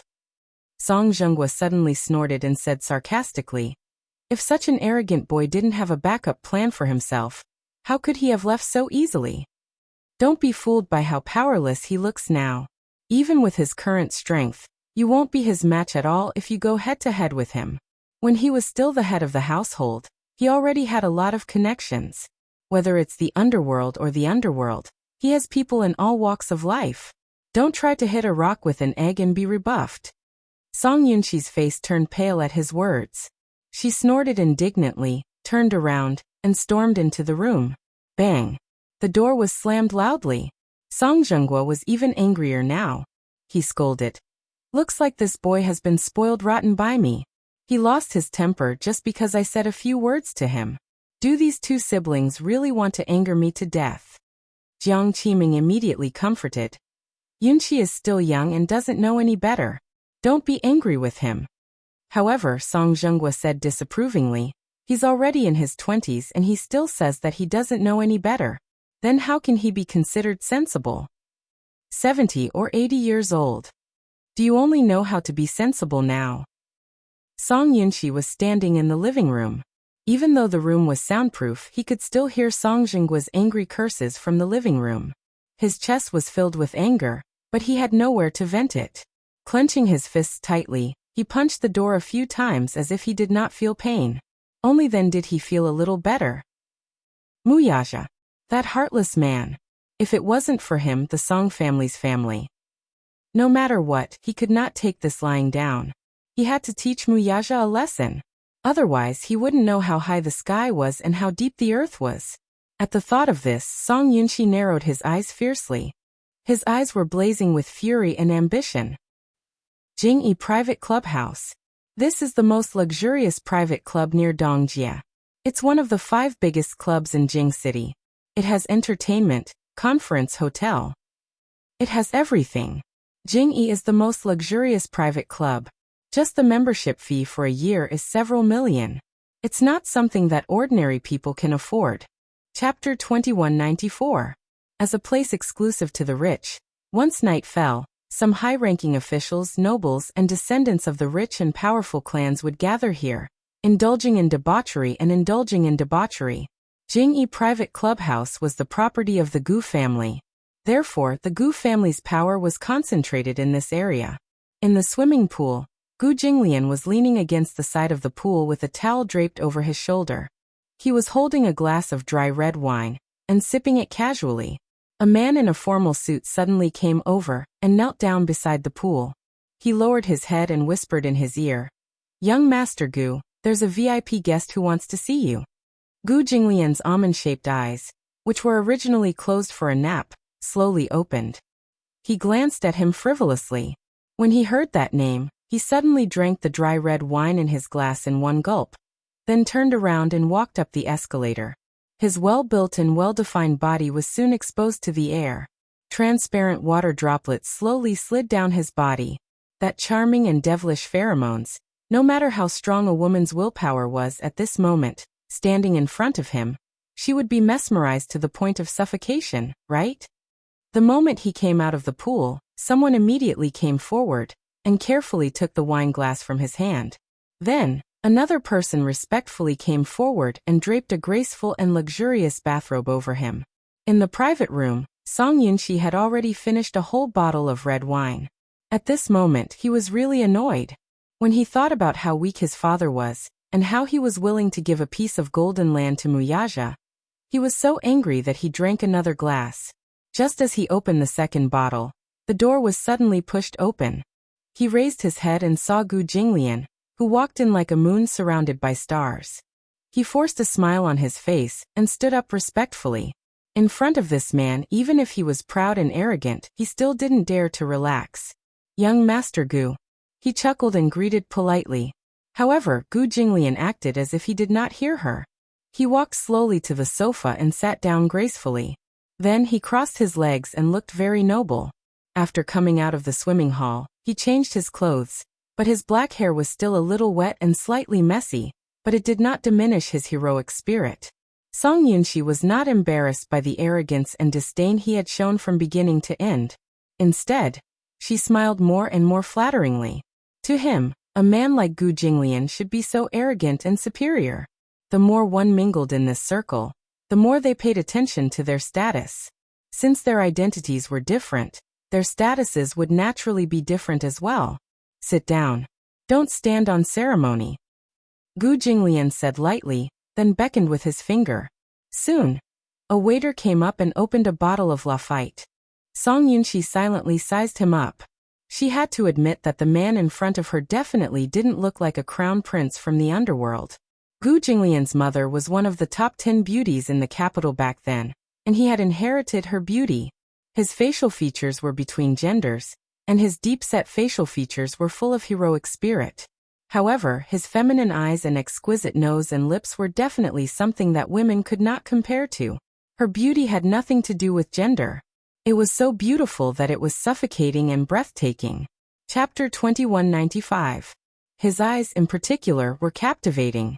The reason was that his pupils were different from those of ordinary people. His pure amber eyes were like top-grade and beautiful colored glass, flowing with light. He raised his eyelashes and raised his wrist to look at the time, as if secretly setting a time for Song Yunxi in front of him. He had always paid attention to the concept of time. Therefore, no matter who the person was, if they came to talk to him about something, they had to be concise and comprehensive within 30 minutes. Otherwise, he would not have that kind of patience. "Why are you looking for me? Speak." Song Yunxi first rubbed her hands a little uneasily and politely exchanged a few words. Then she went straight to the point and summarized the matter. "Muyaja, that bastard, is too much. He's going too far. I really can't take this lying down. I can't watch him trample the Song family under his feet, so I want to teach him a lesson." "Oh." Gu Jinglian nodded slightly, curled his lips, and then smiled evilly. "So, you came to me just to complain about these things?" In other words, there was some dissatisfaction. Song Yunxi and Gu Jinglian had known each other for a long time, but the relationship between the two of them could only be considered as casual acquaintances at best. Song Yunxi had always wanted to befriend Gu Jinglian, who had a strong background in the underworld. However, no matter how she tried to curry favor with him, it was difficult for her to get too close to him. Gu Jinglian was really too arrogant. He was like a natural aristocrat. The aura in his every move was incomparable. Song Yunxi said, "I came to you because I hope that you can help me vent my anger. Young Master Gu, I know that you have some tricks up your sleeve. In front of you, Mu Yaja is just a pitiful worm. Won't he be easily crushed under your feet?" Not interested. Gu Jinglian interrupted her with little interest. His expression was cold, and he yawned lazily. Mu Yaja? He had also heard about his resignation as the patriarch. However, he wasn't so bored as to go against a former overlord. The Mu family was an old rival of the Gu family, so they knew each other very well. Song Yunxi was short-sighted and stupid, but Gu Jinglian could see the situation clearly. Although Mu Yaja seemed to be in dire straits now, having lost some of his status and his former glory, it was as if he had fallen from the top of a mountain to the bottom of a valley thousands of meters down. Smashed into pieces, Gu Jinglian, who could see the man's ambition clearly, knew that the current situation was only temporary. Before long, this man would once again stand at the peak at the speed of light in an extremely short amount of time. His current abject state was just a cover for others. Mu Yaja was the same as him, an arrogant man to the bone. He would never allow himself to fall from a high position. Even if he abdicated, it was just a means to advance by retreating. Therefore, he wasn't interested in having any entanglements with such an unfathomable man. Moreover, the Gu and Mu families had always minded their own business, and didn't have any feud. Even if they had always been against each other, it was just a competition and had nothing to do with gratitude or grudges. To outsiders, Mu Yaja and Gu Jinglian seemed to be enemies and friends. They couldn't see clearly. But in fact, these two men were both at the top of the world, and they seemed to appreciate each other. Chapter 2196. When Song Yunxi heard this, she was puzzled. Not interested. "I don't think I have the obligation to help you." Gu Jinglian appeared to be very impatient. After saying this, he stood up and walked towards the door. Song Yunxi immediately stood up and said, "Young Master Gu, that's not what I meant. If you're willing to stand up for me, I definitely won't neglect you. You won't be short of remuneration either. As long as you can stand up for me, I definitely won't treat you unfairly." Gu Jinglian suddenly smiled and walked in front of him. He put his hands in his trouser pockets and bent down slightly to face him. He said evilly, "What makes you think that I'll provoke an enemy who's as powerful as me for a person whose name I don't even remember?" Song Yunxi's eyes widened in surprise. A cold glint flashed across Gu Jinglian's eyes. He reached out his hand and grabbed his chin with his slender fingers. He lifted his chin and sized him up. Song Yunxi's stubborn and unconvinced face looked so childish. Gu Jinglian suddenly tilted his head to the side.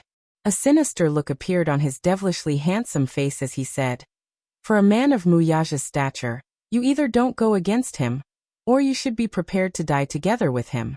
Leave no room for negotiation, and get rid of him completely." After a pause, he asked slowly, "How much are you going to pay? How much do you want?" "How much do I want?" Gu Jinglian seemed to have heard a funny joke and said coldly, "You don't seem to know the rules very well." "What do you mean?" Gu Jinglian patted his face. It was a humiliating action, arrogant and frivolous. Song Yunxi gritted her teeth because of this humiliating action. However, she heard him say, "Mu Yaja is worth hundreds of millions. Can you afford to buy his life?" As he spoke, he shook him off, smiled coldly, turned around and lit a cigarette. Gu Jinglian took a puff of smoke and narrowed his eyes. He said casually, "Kid, this complicated world is not as simple as you think. Don't think that just because your father is the mayor, you have the right to come here and make a fool of yourself. Get lost." After that, the waiter draped the black suit over his shoulders, leaving the two empty sleeves beside him as he walked towards the door in a carefree manner. Song Yunxi couldn't stand it anymore. She stood up and shouted at his back, "Stop right there." Even though he had shouted those two words with great vigor, Gu Jinglian seemed to be disdainful of his words and left without a word. He didn't know where his confidence came from, or perhaps it was the bottle of red wine he drank. With the help of the alcohol, he vented all his dissatisfaction and humiliation. I think you just don't have the guts, right? He claimed to be the crown prince of the Gu family, but unexpectedly, he was also a coward. He said so much in a dignified manner, but in fact he didn't dare to play with Mu Yaja. The dignified Gu Jinglian only has this much courage. After venting her anger, she finished. In her anger, Song Yunxi kicked the short table beside her. The wine glass on the table tilted and fell to the ground, shattering into pieces. The waiters in the private room looked at him strangely, or with a hint of fierceness. However, Song Yunxi was drunk. She didn't care whose territory she was in and shouted, "What are you looking at? A bunch of cowards." Chapter 2197. In the end, when he dragged his tired and drunk body and was about to leave, a group of men in black suddenly rushed into the private room. At this moment, Song Yunxi was so drunk that she was staggering. She glanced at the crowd and shouted unhappily, "What are you looking at? You guys?" The man in the lead smiled majestically and said, "Young Master Song, you haven't paid your bill for tonight." "What bill?" Song Yunxi said angrily. "Didn't I just drink 2 bottles of red wine?" The man signaled with his eyes, and the waiter handed over the bill expressionlessly. Song Yunxi took it and glanced at it. She immediately exploded with anger. 88 million. Yes. Young Master Song, pay the bill before you leave. They were obviously making things difficult for him. This was the Gu family's territory. What he said just now was undoubtedly looking for trouble in their territory. If they heard that someone dared to humiliate their master, they would naturally think of ways to make Song Yunxi uncomfortable. 2 bottles of dry red wine for 8 million, plus the wine glass you broke, 880,000. Young Master Song, pay the bill. *T. What kind of wine is so expensive? You're obviously blackmailing me, aren't you? Just pay directly. Don't talk nonsense with us. If you don't pay, we won't be polite. Song Yunxi slammed the table. She was drunk and was not afraid of them at all. She shouted with her tongue out. "Do you know who I am? My father is the head of the *T organization. What can you do to me?" Ha! When the group of people heard this, they roared with laughter. Song Yunxi was so embarrassed that her face and ears turned red. She thickened her neck and said angrily, "What are you laughing at?" One of them said contemptuously, "*T head of the *T organization. Even if the Heavenly King is here, he can't talk about the law. Young Master Song, you're standing on the Gu family's territory. Here you have to follow our rules. If you don't pay, you can do whatever you want. Then don't blame us for being impolite." As he spoke, the man ordered his subordinates, "Go, this brat dares to go back on his word. Show him some tricks."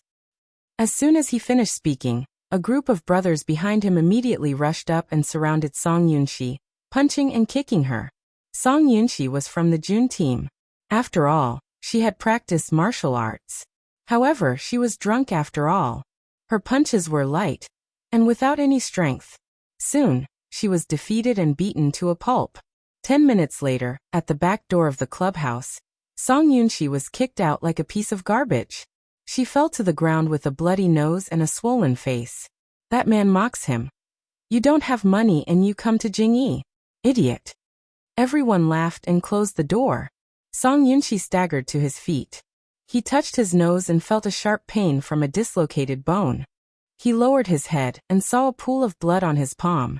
He clenched his teeth and turned around, but he soon fell down again after taking a few shaky steps. That person walked into the meeting room. Gu Jinglian sat in front of the table and flipped through the documents calmly. Then he heard his subordinate report respectfully. "Young Master Gu, the trash has been cleaned up." Gu Jinglian didn't even raise his eyelids and said, "In the future, open your eyes and look carefully. Don't let any dog in." "Yes, I understand." Gu Jinglian suddenly thought of something and asked calmly, "Is she dead?" Chapter 2198. Gu Jinglian closed the document and said coldly, "It's such a cold day. Get a car to send him to the hospital. It's bad luck if he dies here." "Okay. It's Lunar New Year's Eve tomorrow." Mu Yaja was reading in the study when Yin Shishir walked into the study. She rested her head on his shoulder and smiled happily. Her eyes were sparkling and she looked very excited. After Yu Yu's reminder, she checked the calendar and confirmed that it would be Lunar New Year's Eve tomorrow night. She was overjoyed. After all, this was the first time she and Muyaja spent New Year's Eve together. She was looking forward to it. Muyaja, however, remained unmoved and continued flipping through his book. His emotions appeared to be calm as he hummed in acknowledgement. Oh, Yin Shirshir was unhappy with his cold attitude. She pushed his book away and forced him to look at her. She said seriously, "It's going to be Lunar New Year soon. Don't you look forward to it?" Look forward to what? Yin Shirshir was a little unhappy. You don't seem to be looking forward to the Lunar New Year? Muyaja was stunned for a moment before he smiled faintly. I've never celebrated the Lunar New Year before, so I feel that it's no different from other days. How is that possible? There are many things to celebrate the Lunar New Year. For example, today is the night before the Lunar New Year's Eve. You're not allowed to be busy. Let's prepare for Lunar New Year's Eve together. Before Lunar New Year's Eve, Yin Shirshir started to get busy. First, she had to clean the house. Even though she, Yu Yu, and Xiao Yichen had already cleaned the house, that was because they were not allowed to clean the house during the 3 days of the Lunar New Year. They did not want to lose their fortune. Hence, they had to clean the house and courtyard early in the morning on Lunar New Year's Eve to bid farewell to the old and welcome the new. Yin Shirshir had already bought the fireworks and firecrackers in advance. Every New Year, they would set off firecrackers early in the morning and fireworks at night. This was an unshakable activity. In the living room, Yu Yu had already prepared a brush, ink, paper, and inkstone. When Muyaja came to the living room, Yin Shirshir was already sitting in front of the table with a brush in hand.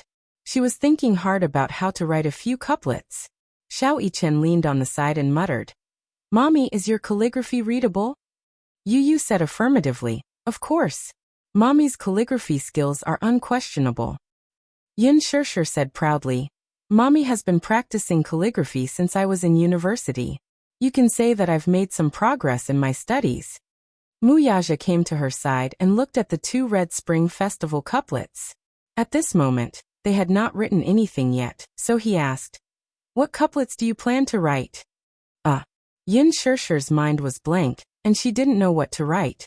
Yu Yu suddenly said, "Let's put up a sticker on the front door that reads, 'Heaven increases the years, people live longer, and when spring comes families are blessed.'" He then took out 2 portraits of door gods, Yuqi Jingda and Qin Xiong. "I've prepared the portraits too." Xiao Yichen took a look and his lips twitched. "What's this? Door gods? Door gods?" Yu Yu said, "Yuqi Jingda and Qin Xiong." Xiao Yichen was puzzled and asked, "Why do you want to put up these 2 guys?" Chapter 2199. Then I can do it too. Xiao Yichen flexed his muscles. "Draw a picture of me and paste it on the door. I want to be a door god too." Yu Yu snorted and said disdainfully, "With your skinny arms and legs, you still want to be a door god?" Yuqi Jingda and Qin Xiong are marshals under Li Shimin. The reason for this custom is that after Li Shimin ascended the throne, he couldn't sleep at night because he killed countless people and often had nightmares. Therefore, the officials suggested that Yuqi Jingda and Qin Xiong should stand guard at the door so that they could sleep well at night. Later, the palace sent an artist to draw these 2 people and paste it on the door. "Yu, are you an encyclopedia? You know so much." Yu said disdainfully. "Do you think I'm like you? Simple-minded." While the 2 little guys were bickering, Yin Shirshir finished writing the couplet and showed it to them. "It's done." Muyaja glanced at it and was slightly surprised. The handwriting was clear and elegant. It was indeed beautiful calligraphy. Muyichen was so shocked that his mouth opened wide. He said in a daze, "Mommy, the handwriting is not bad." Yin Shirshir was suddenly at a loss. "What should we paste on the bedroom?" "Let's write, 'Birds flying happily in the sky and the earth tied together in a knot.'" Yu said again. Yin Shirshir and Muyaja looked at each other and lowered their heads in shame. Their educational level was worse than a child's shame. After writing the couplet, they wanted to paste it on New Year's Eve. Yu brought a stack of red paper and 2 pairs of scissors and said that he wanted to cut the window flowers. When Mu Yaja saw this, his curiosity was piqued and he excitedly asked Yu Yu to teach him. Yu Yu had been good at handicrafts since he was young.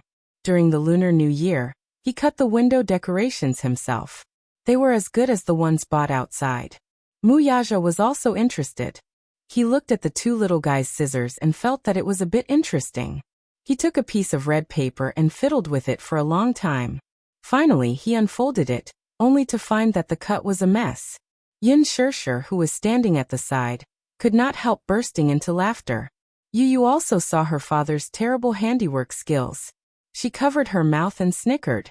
Even Mu Ichen laughed mercilessly. Daddy is so stupid.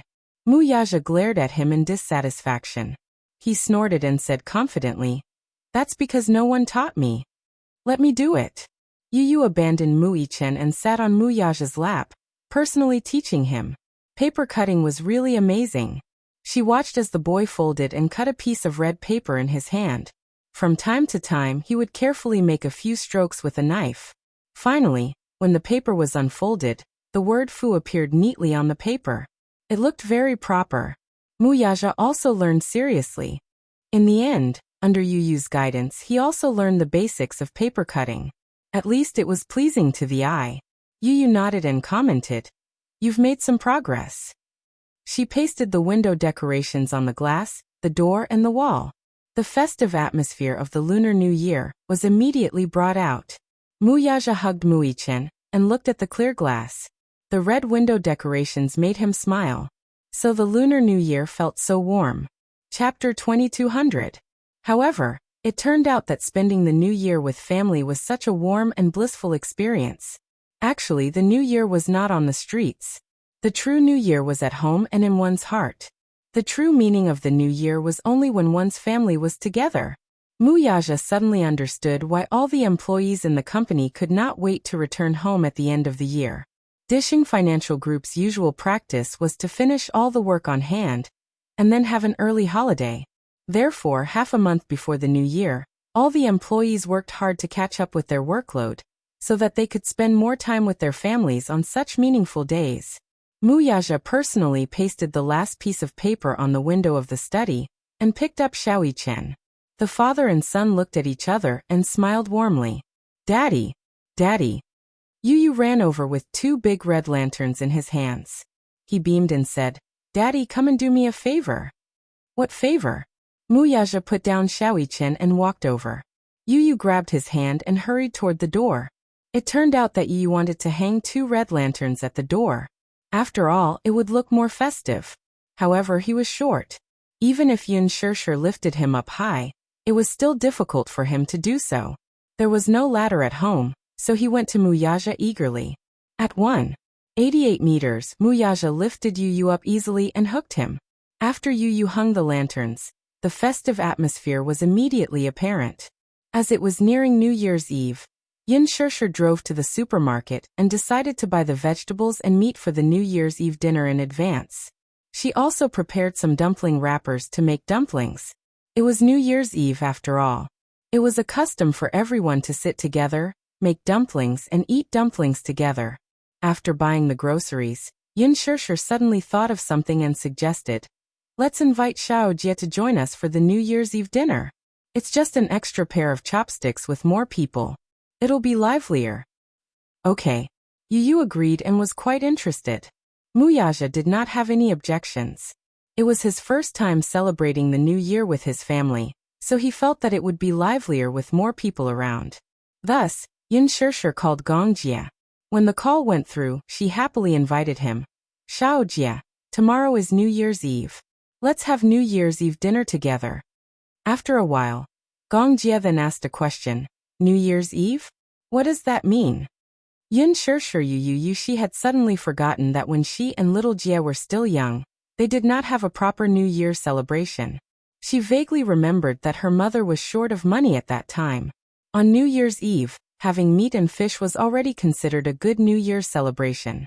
When his mother was not around, little Jia should have grown up overseas and could be considered half a foreigner.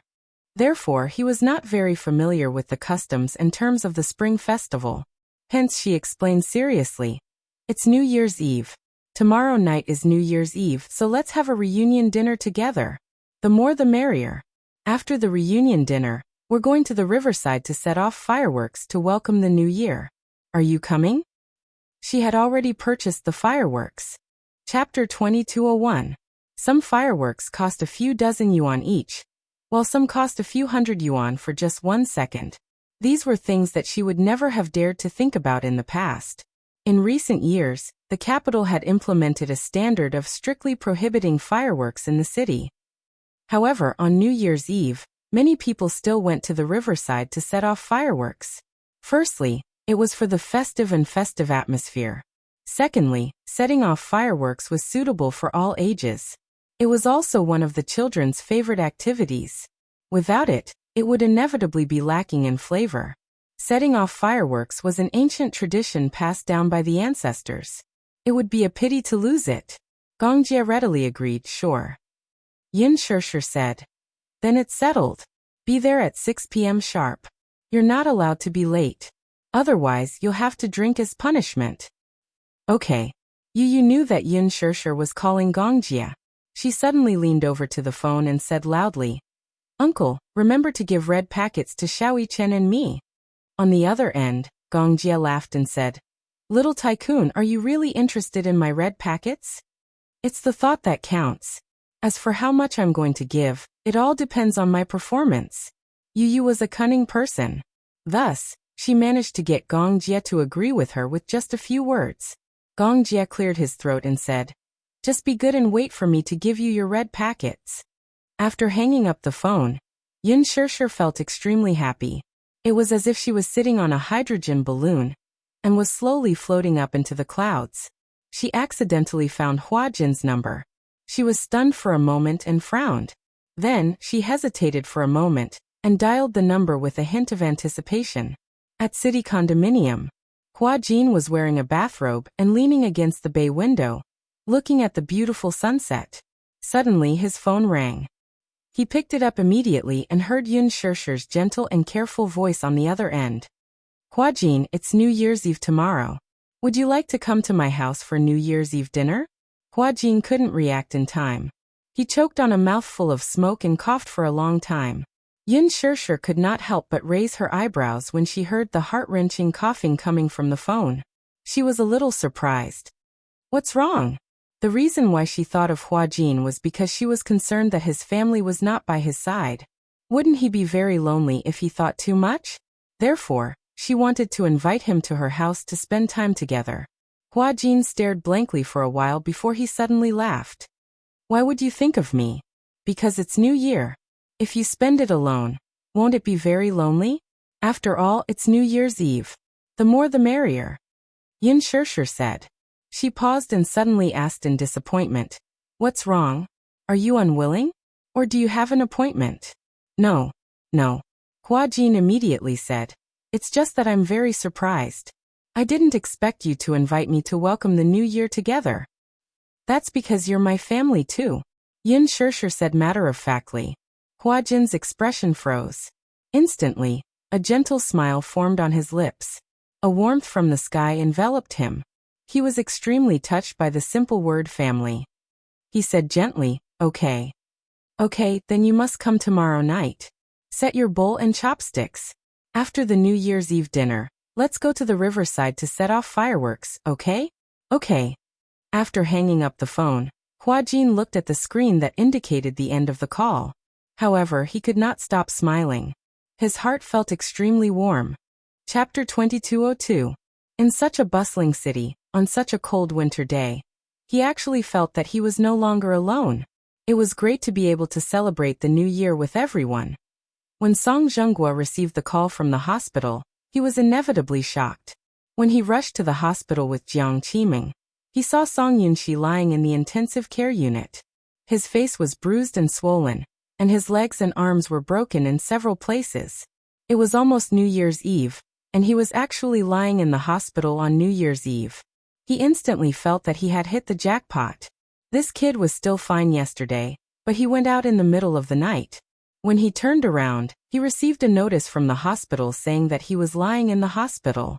When he rushed over, he saw that he was badly injured. It was obvious that he had been beaten up like this by someone.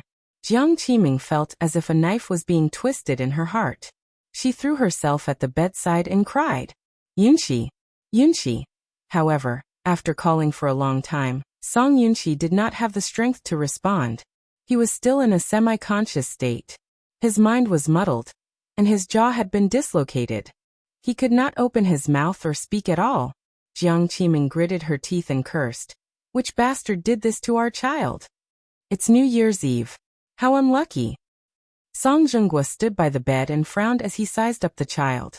He was so angry that he could not speak. Where did this kid go last night? It's obvious that he was beaten up by someone. Where the hell did he go? Tears streamed down Jiang Qiming's face, and she couldn't say a word. Song Zhenghua suddenly felt frustrated. He slammed the bedside table and scolded, "Cry! Cry! You only know how to cry." She only knew how to shed tears whenever something happened to her. What else can you do other than cry? "How can my heart not ache when my child is beaten up to this state?" Jiang Qiming retorted aggrievedly. "I don't know where he went last night.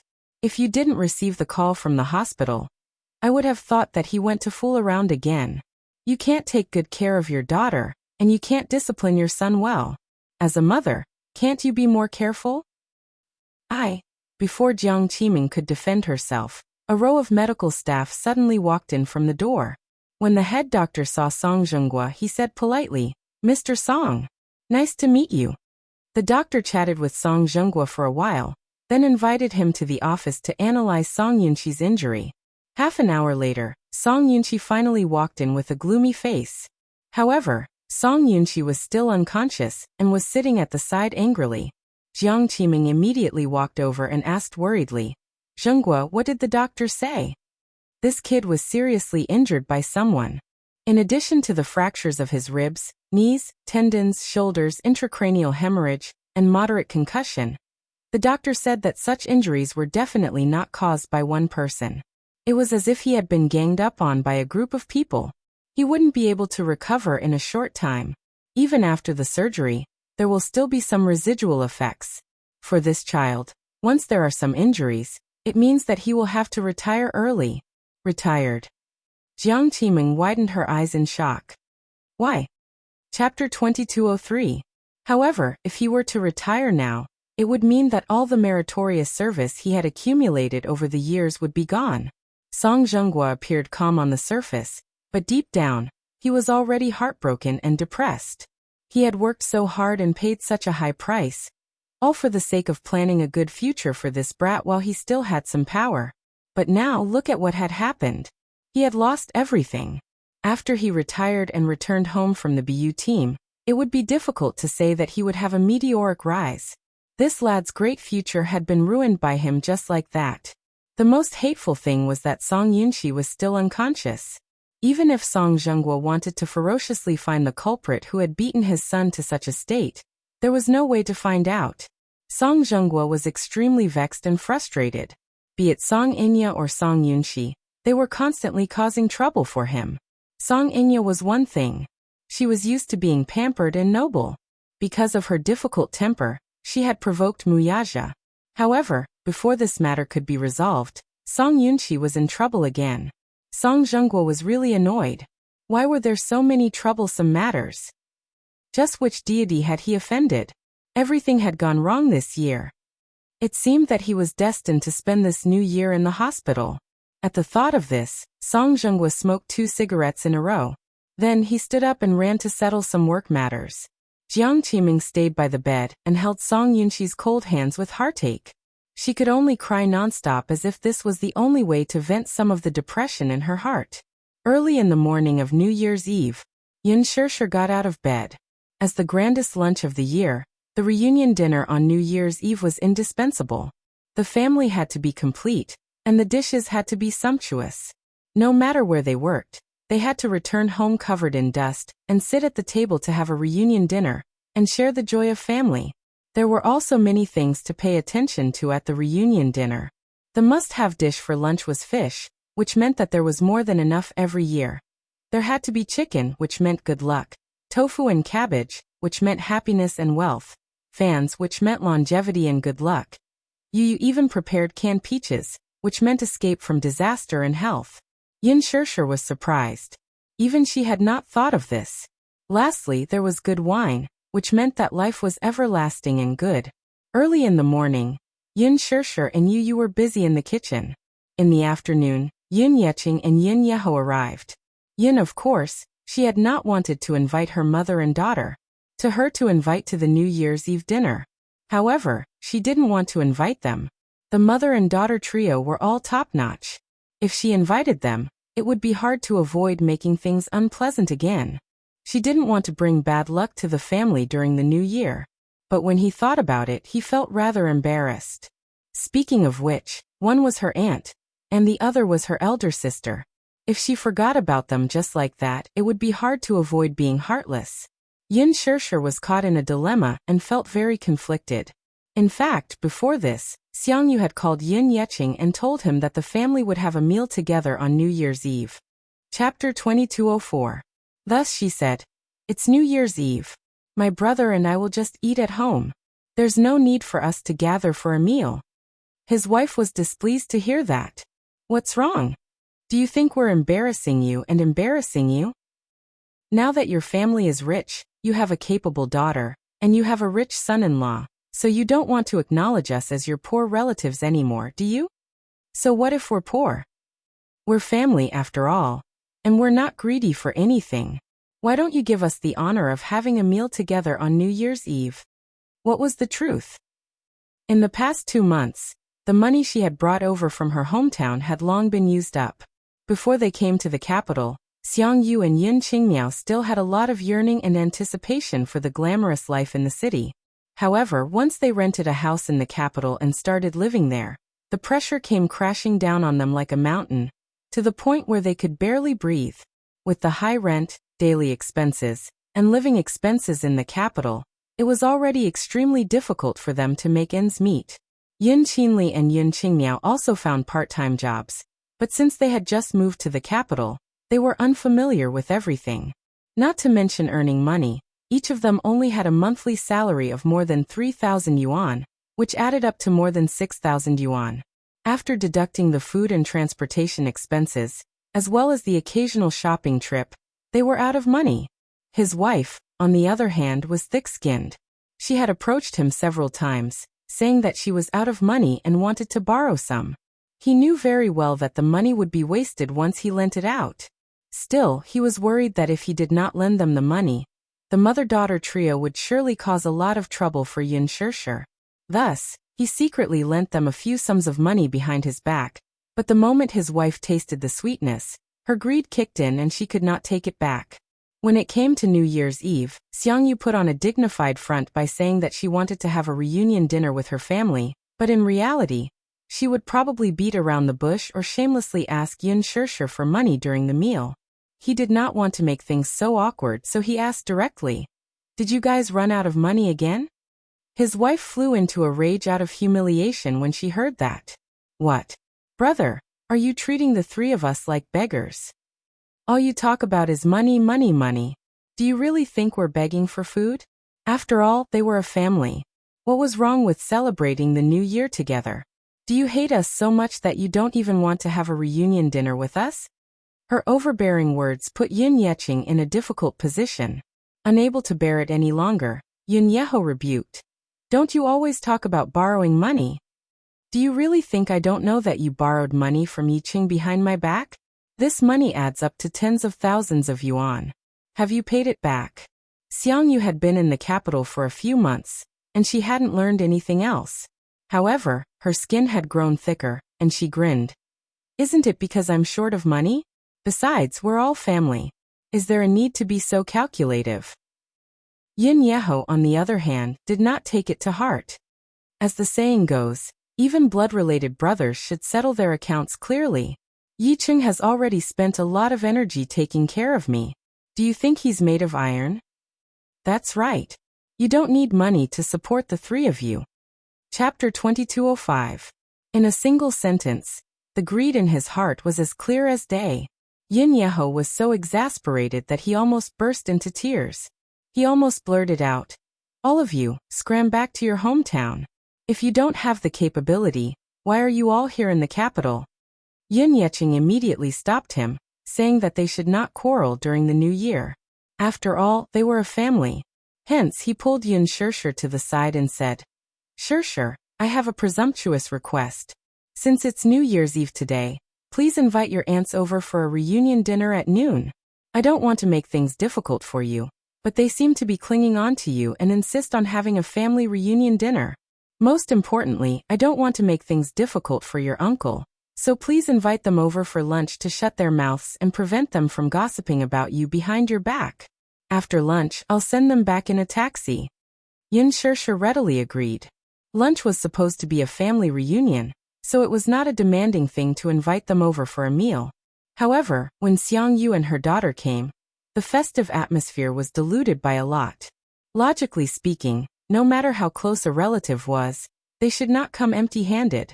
A carton of milk, a tin of biscuits, or even a small toy to coax the child should at least show their sincerity.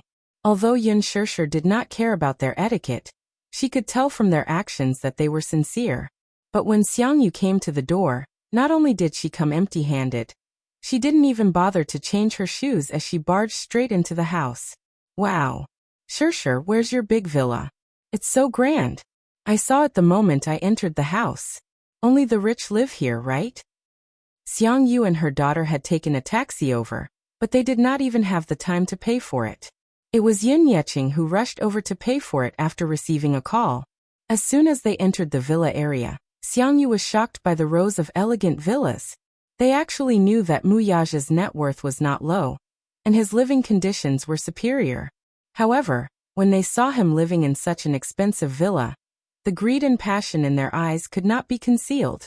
Yin Qingmiao and Yin Qinli stepped through the door. Knowing basic etiquette, they exchanged a few greetings and New Year's blessings, changed their shoes, and were instantly captivated by the luxurious decor before them.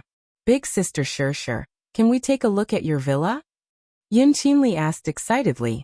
Before Yun Shirshir could nod in agreement, Yin Qingmiao grabbed Yun Qinli's hand and eagerly rushed to each room for a look. They grew up in the countryside and were used to living in houses made of mud and bricks. When they came to Beijing, they lived in rented houses that were dozens of square meters. They had only seen such luxurious villas on TV. Therefore, once he saw it with his own eyes, that kind of shock and yearning was indescribable. Fortunately, Yin Shirshir had the foresight to lock the master bedroom and the two little guys' bedroom. Chapter 2206. Yin Qingmiao was so jealous that her eyes were almost red. Just as Yin Shirshir walked over, the two sisters walked out in envy and asked, Shirshir, are all those beautiful clothes in such a big walk-in closet yours? Yes. Yin Shirshir nodded, and Yin Qinli said enviously, I'm so envious. There are so many clothes. If you change into one every day, it'll be enough for you to wear for a whole year. You're exaggerating. Yin Qingmiao snorted and then said flatteringly, Shirshir is rich. Even if you buy one every day, you can wear different clothes every day. Yin Shirshir's lips twitched. Her sister's compliment made her feel awkward. Many of the clothes were sent by sponsors. She had signed a contract with Louis Vuitton some time ago, so whenever Louis Vuitton released new designs, they would send her a few styles. There was a clause in the contract that stated that she had to wear the brand's clothes whenever she attended important events. In other words, many girls yearned to wear Louis Vuitton's clothes every day, but what about her? She clearly did not like it, but she was still forced to wear it when she went out. She could not voice her bitterness. She could not say it though, or else the two sisters would say a few more words of jealousy. You don't know how lucky you are. Just as Yun Shirshir closed the walk-in closet door, she saw Yun Qingmiao and Yun Qinli running upstairs hand in hand. The villa was already renovated when it was handed over. Although she did not go upstairs often, it was already renovated. There was also a sky garden, which she often took care of. Soon, she could hear the exclamations of Yin Qingmiao and Yin Qinli from downstairs. These flowers are so beautiful. It's good to live in a villa. It must cost a lot to buy such a spacious place, right? Tens of millions, of course. In a place like the capital, every inch of land is worth gold. And a villa is unreasonably expensive. That's why it's important to marry a good man. If Shershur didn't marry such a rich brother-in-law, would she be able to live in such a luxurious villa? That's right. For people like us, if we want to live in such a villa, I'm afraid we won't be able to earn so much money even if we spend our entire lives. Yin Shershur stood downstairs, holding her forehead in pain. Why did she feel uncomfortable listening to these words that sounded like compliments? Yu Yu and Xiao Yichen did not seem to be in high spirits either. Yin Shershur felt even more guilty when she saw the unhappy expressions on the two little guys' faces. Mu Yaja heard the noise and walked out of the study. As soon as he walked out, he bumped into Xiangyu, who was visiting the villa. He was stunned for a moment. Auntie, Xiaomu. Xiangyu was the first to speak. You look especially spirited in this dress today. Mu Yaja curled his lips into a lukewarm smile.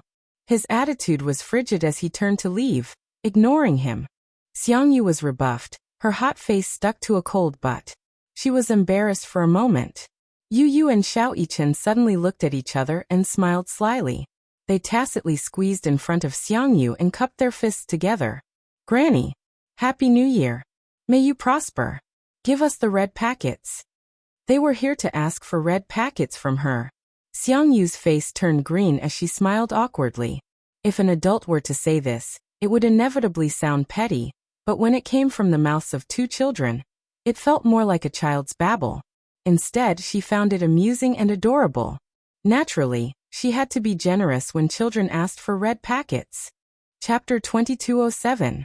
Besides, Yu Yu and Xiao Yichen kept saying, Happy New Year, Fat Fortune.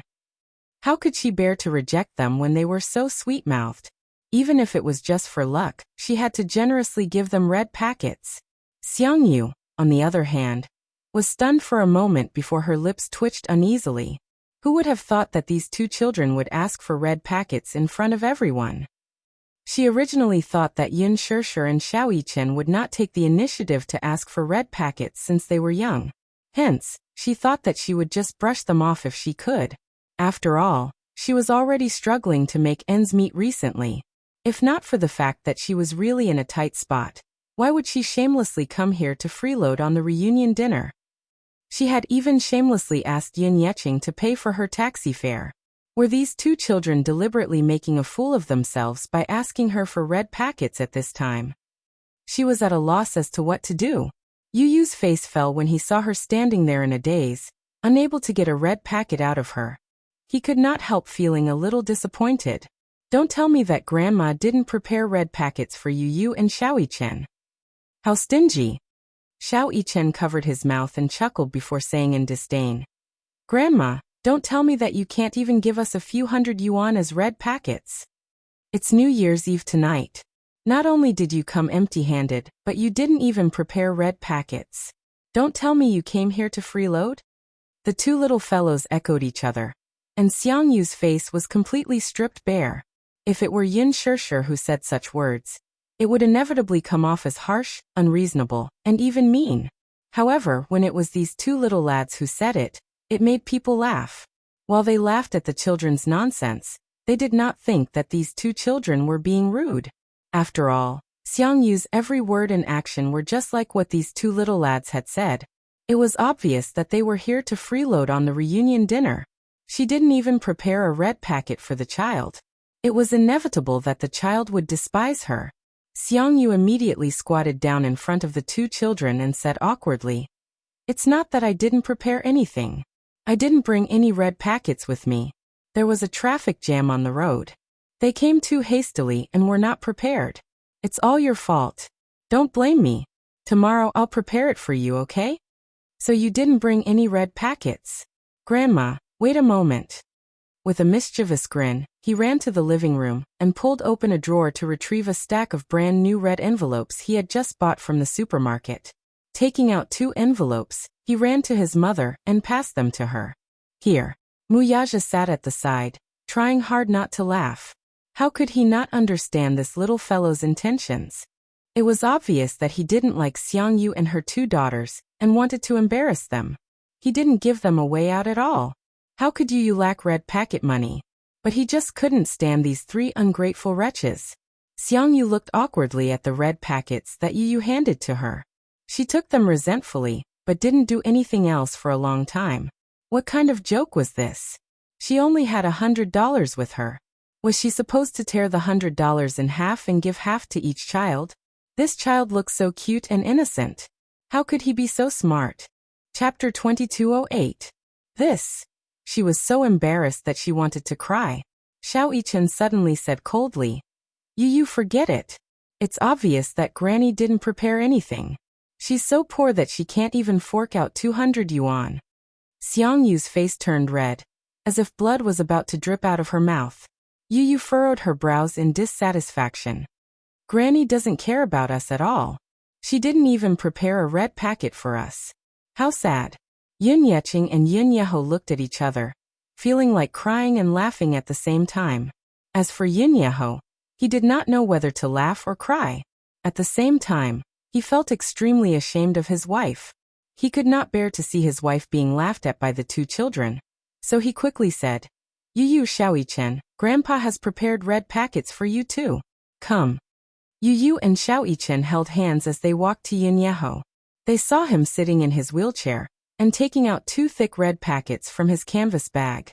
He had secretly packed them beforehand. Ever since he came to the capital, his hometown would regularly send him subsidies despite his physical disability. Plus, he could not stay idle.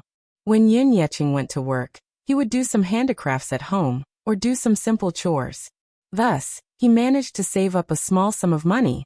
The 2 red packets did not look thick, but they were a token of his sincerity.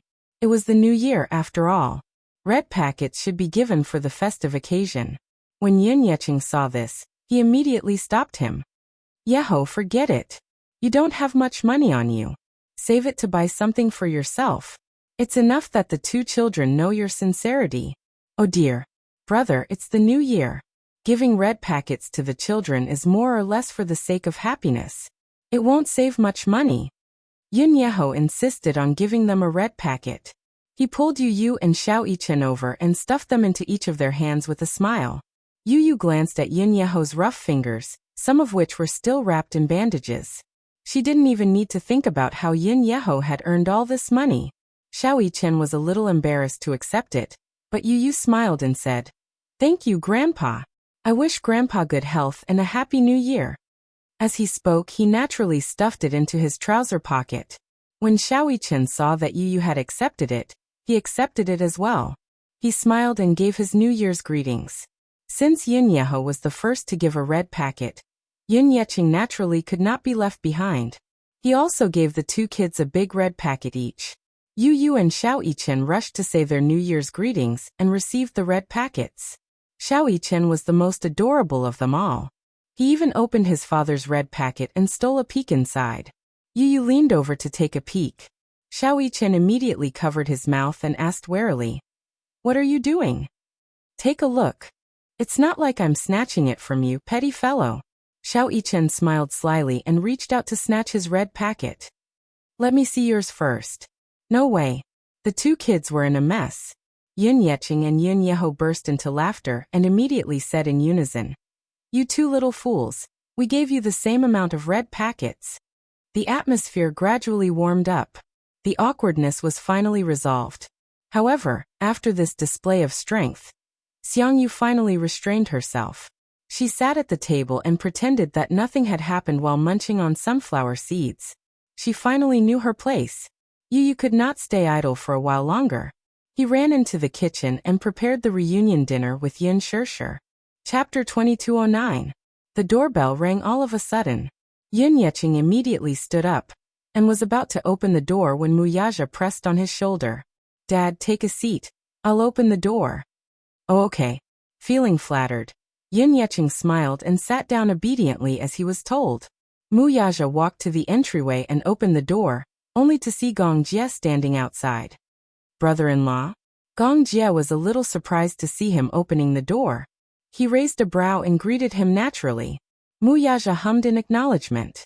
Surprisingly, Gong Jie did not wear his trademark white windbreaker today. Instead, he wore a red shirt inside and a black coat outside. The coat was very long and went past his knees. Paired with a pair of straight, black slim-fit pants and a pair of black boots, he looked high-spirited, slender, and domineering. She didn't know if it was because it was a festive day, but his dark red shirt complemented his fair skin and deep eyes, making him look especially charming and cold. Few men could pull off a red shirt. With his hands in the pockets of his coat, he stepped in and scanned the living room. Although he was not familiar with the people sitting there, he still smiled. Happy New Year. This is Shershir's younger brother, right? Yin Yeching smiled. He had seen this young man once at Shershir's engagement party. As he looked too similar to Yin Shershir, he had a deep impression of him. When Gong Jie saw him, he greeted him with a standard British gentleman's etiquette and smiled. Hello. Uncle, hello. Hello, hello. Come have a seat. Yin Yeching greeted him. The reunion dinner isn't ready yet. Have some melon seeds and peanuts first. When Xiao Yichen saw Gong Jie, he immediately went up to him like a happy little bird. He jumped around him and chirped, Uncle, Happy New Year. May you be prosperous. In other words, give me the red packet. Gong Jie was stunned for a moment. Then he slapped his forehead heavily and lowered his head guiltily. He said in a remorseful tone, Xiaobao, Uncle forgot to prepare the New Year's money. What should I do? Boom. Xiao Yichen's face crumbled as if the sky and earth had split open. He pursed his lips, looking very unhappy. What he was looking forward to the most today was Gong Jie's red packet. Last night, Yu had secretly told him that Gong Jie was a super rich man. He was filthy rich and had a net worth of hundreds of millions. During the New Year last year, Gong Jie had sent Yu a red packet. The way he sent the red packet was simple and crude. This guy had directly transferred $10 million to Yu's account. Yu was taken aback at that time. 10 million and in pounds. This was even better than winning the lottery. Xiao Yichen's eyes widened. Oh God. He had never seen such a sizable red packet before. The biggest red packet he had received during the New Year was from Muyaja. A few million was already an astronomical figure. Therefore, Xiao Yichen had been looking forward to Gong Jie's red packet. He had even prepared his bank account for it. In the end, Gong Jie told him that he had not prepared his New Year's money. Mu Yichen's face darkened at once. Uncle is so stingy. Chapter 22:10. Gong Jie could not help but laugh as he carried the boy from behind and placed him on his lap. Mu Yichen, however, did not want to bother with him. Crossing his arms, he turned his face away in a huff, refusing to look at him. Gong Jie deliberately teased him by kissing his rosy cheeks. Seeing that Mu Yichen was not in a good mood and did not want to bother with him, he carefully squeezed his little hand and frowned slightly. Xiao Yichen, are you angry? Uncle, you're so petty. Why should I bother with you when you didn't even prepare a red packet? Xiao Yichen grumbled matter-of-factly. Coincidentally, Yin Qingmiao and Yin Qinli were coming down from upstairs. The two of them toured the villa, chatting as they went downstairs. However, just as they reached the living room, they saw Gong Jie sitting at the table with Xiao Yichen in his arms. Their faces turned cold as if a basin of ice water had been poured over them. Yin Qingmiao, in particular, looked extremely ugly. Her memory of this man was still fresh in her mind. During Yin Shishir's engagement ceremony, she had wanted to get close to Gong Jie to inquire about his identity, but all she did was lightly touch his sleeve, and this man mercilessly splashed wine all over her. This had practically become a shadow in her heart. The moment she saw this man, she shrunk her shoulders in fear, and did not dare to go to the table. Instead, she hid in the living room like a coward. Yin Qinli, on the other hand, was natural and unrestrained as she went to the table and sat down beside her mother. Mom, shut up. Be quiet and don't talk nonsense. Her mother immediately warned her. Yin Qinli was naturally obedient. She obediently shut her mouth and didn't say anything more. On the other end, Gong Jie was still trying his best to coax Xiao Yichen, but Xiao Yichen seemed to be deliberately arguing with him and ignored him. Gong Jie was at his wit's end, and could only take out a small and exquisite gift box from his pocket. He did not prepare a red packet because he felt that it was tacky. He had carefully prepared gifts for each of them. She had originally planned to give them the gifts after midnight on New Year's Eve. However, seeing Xiao Yichen's sullen face, she had no choice but to coax him. Little Yichen was sulking when he suddenly felt the man behind him raise his head and move his hand. The next moment, the man opened his palm in front of him, revealing an exquisite and small gift box. Yes. It's a New Year's gift for you. He coaxed gently. Little Chen raised an eyebrow in surprise. He was clearly surprised. New Year's gift. Red packets are so tacky. The man's lips curled into a smile. I've prepared it for you. I think you'll like it. Xiao Yichen's eyes lit up slightly. He took it curiously and couldn't wait to open it. However, from the corner of his eyes, he caught a glimpse of Gong Jie's playful gaze. Then he cleared his throat and pretended to be reserved. What gift is this? Open it and take a look yourself. You'll know. Xiao Yichen nodded and gently opened the gift box. Under everyone's gaze, Xiao Yichen took out a gorgeous key from the gift box. The key ring had a retro design and was carved with the texture of a luxurious yacht. It was especially exquisite and delicate, and one could tell at a glance that it was handmade. The design of the key was also very unique. It was designed to look down on the yacht. On the back of the key was a string of words in English, the star. It was especially shiny. Chapter 22:11. In particular, there was a 1-carat diamond inlaid in the center of the tail, which was dazzling and mesmerizing under the light. Putting everything else aside, the rare diamond inlaid in the key alone was priceless. Yin Qinli and Xiang Yu were immediately dazzled by the diamond on the key. They didn't know what kind of key it was, but the dazzling diamonds on the key were an eye-opener for them. If the diamonds were real, they would be worth a lot of money. Is this Mu Yichen's New Year's gift? Isn't it a little too extravagant? Mu Yichen was drooling uncontrollably. The Star was the world's top private yacht. This private yacht had only been launched 2 years ago after countless long construction periods. At that time, Gong Jie bought the ownership rights for £600 million. Everyone was curious about the luxury of the super-luxury yacht, and there were even many media outlets who followed it in a bid to see the world's top luxury yacht with their own eyes. The yacht was 170 meters long and had a wide hull. It was like a huge white castle on the sea, which fully illustrated the ambition and boldness of the yacht's builder. However, the yacht was not as luxurious as it seemed on the surface. Why didn't he take a look at the person who had bought the yacht? Just a yacht like this naturally couldn't meet his requirements. After Gong Jie bought the yacht, he towed it back to his shipyard and remodeled it. He even equipped it with excellent defense equipment. After some meticulous remodeling, its power was comparable to that of a battleship on the sea. Not only was it equipped with intruder detection and anti-detection systems, but it was also equipped with Germany's top missile defense system and a laser shield. The yacht was equipped with 2 helipads, many small speedboats and supply boats, as well as its own submarine and submarine cabin. The submarine could dive into the water at a depth of 160 feet, and could enter the cabin directly from the bottom of the yacht. Hence, its owner could board the yacht without anyone noticing. Gong Jie also hired an 80-person crew. The extravagant spending made Mu Yichen dumbfounded. His eyes widened in disbelief. He often paid attention to the news about the Star, the world's most luxurious yacht. He had read about it before. He didn't expect the most luxurious yacht to be in his uncle's hands. Now, as a New Year's gift, his uncle actually gave him this yacht as a New Year's gift. Xiao Yichen was speechless. He narrowed his eyes faintly as the boy's drooling words echoed in his ears over and over again. Gong Jie is a super rich man, so rich that he's oozing with oil. His personal wealth was enough to buy many first-tier developed countries. He was very rich. Very rich. Rich. Money. Xiao Yichen was dumbstruck as he held the keys to the yacht in his hands. It was as if a pie had fallen from the sky and hit him so hard that he was disoriented. It was said that the yacht had been bought for £600 million.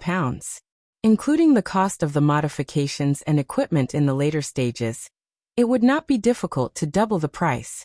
Even if it was £1 billion, how much would it be in RMB? Xiao Yichen did some calculations in his mind. Chapter 22:12. Why? You don't like it?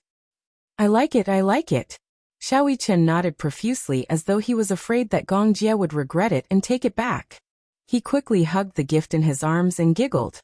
He no longer looked cold and aloof as he hugged Gong Jie's neck and rubbed his handsome face intimately. Thank you, uncle, for the New Year's gift. I like it very much. As long as you like it. But uncle, don't regret it. Since you've given it to me, you can't take it back. Xiao Yichen said cautiously. Gong Jie's lips twitched. He couldn't help but pinch the little guy's cheeks and said unhappily, "Do I look like such a petty person?" "You do." Gong Jie was speechless.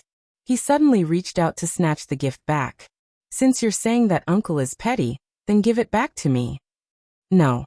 Xiao Yichen quickly protected him and jumped down from his body. He ran toward Muyaja and climbed onto his body. He hugged Muyaja and complained, "Daddy, you have to protect me. Don't let uncle take my gift away." Gong Jie's eyebrows twitched violently as he gritted his teeth. This rascal. He didn't know how to be grateful at all. Didn't he know that this yacht was very expensive?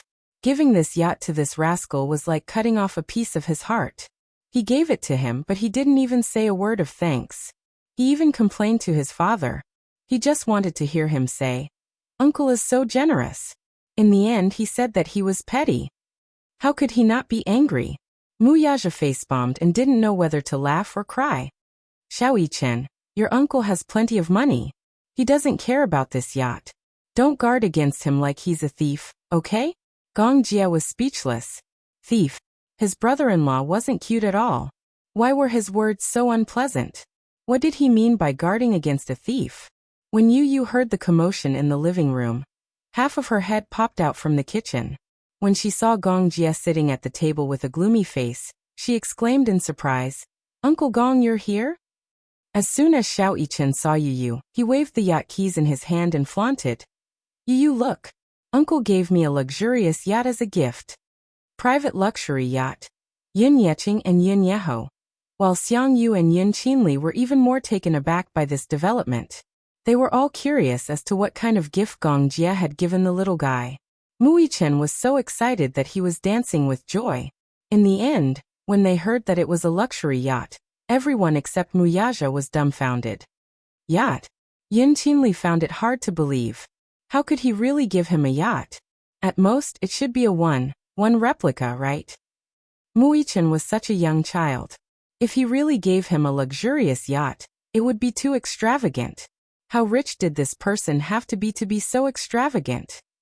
Yun Yeqing, on the other hand, felt that Gong Jie's gift was too expensive. Regardless of whether the yacht was a replica or a real one, just the intricate diamond carvings on the keys were worth a fortune. Was such a gift not a little too expensive for a child? Yu shuddered when she heard that. Inwardly, she cursed Gong Jie for being so extravagant as to give Xiao Yichen a yacht. She immediately walked up to Gong Jie, spread her hands, and asked with a smile, "Uncle, have you prepared my New Year's gift?" Chapter 22:13. Gong Jie glanced at Yu, only to see that the little guy was looking at him with sparkling eyes, as though he was looking at a rich old man. He spat out a mouthful of blood. Gong Jie couldn't help but feel hurt. He clutched his chest and said sadly, "I prepared gifts for you, but I'm being called stingy. Yu, hurry up and comfort my hurt heart." Upon hearing this, Yu immediately walked over, climbed onto his lap, and sat on his lap. His tender little hand gently stroked his chest as he consoled him seriously. "Good boy, don't be angry, don't be angry. Uncle, don't stoop to his level. He hasn't seen the world, but I have. I know that you're rich and generous, so I won't call you stingy." Yu's gentle consolation didn't heal Gong Jie at all. Instead, he wanted to vomit blood even more. These two nephews weren't cute at all. Gong Jie said stiffly, "I didn't prepare a gift for you." "Why?" Yu bit his tender little lips in grievance. He pointed at Xiao Yichen and complained, "You gave him a luxurious yacht, but you didn't prepare a gift for me." Gong Jie gritted his teeth and grabbed his beautiful chin. He lowered his voice and said, "Little brat, the amount of money under your name isn't any less than mine. How dare you come here and suck my blood?" Yu's expression changed. He smiled slyly and pouted his pink lips. "Because you're my uncle. Why don't you call me grandpa and I'll give you a yacht?" Gong Jie was speechless. Yu continued, "You have to know that I won't obediently address anyone who comes here just because they're related to me by blood. Uncle, don't pretend to be obedient after getting such a good deal. If you don't prepare my gift today, this is my territory. Be careful, or I'll make things difficult for you." Pretending to be obedient after getting such a good deal. Gong Jie was so angry that he almost choked. "I'll call you Grandpa, and you'll give me the ancient castle that you bought from the auction. How about that? Sure, call me that if you dare. Gong Jie immediately called out, Grandpa. Yu Yu was speechless. The little kid's face turned green. He said fiercely, how shameless. Gong Jie playfully stuck his tongue out.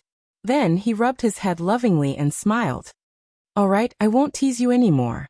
I've also prepared a New Year's gift for my son. What gift? Gong Jie whispered into his ear. Haven't you been eyeing Victoria Island, which I bought last year? As I'll give it to you. Of course, you, of course. Gong Jie hummed in response. Are you touched? Uncle is so generous. I love you so much.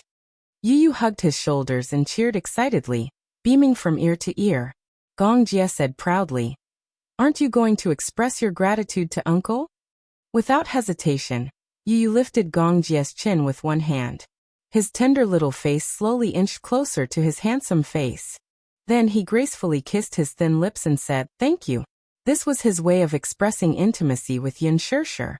It had become a habit. However, Gong Jie was shocked by this intimate kiss. He widened his eyes and touched his lips with his fingers. He was a little surprised. Yu, you're taking the opportunity to molest me. Gong Jie complained. Chapter 22:14. Gong Jie retorted coldly.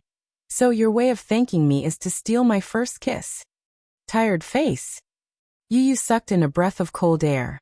His eyes widened in shock as he stared at him in disbelief. Clearly, he was doubtful of his words. So, Yu suddenly inched closer to him and said teasingly, Uncle is still a pure and innocent little virgin? T. Gong Jie's face turned red. He was so embarrassed that he looked like he was about to bleed. He said in all seriousness, Uncle has been on the battlefield since he was young. I've been to many battles and have given pointers. T.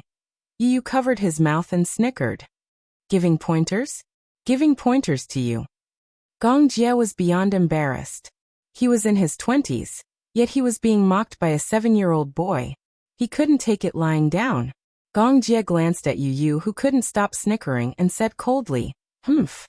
I'm not going to stoop to your level. He's stubborn. Yu mocked him.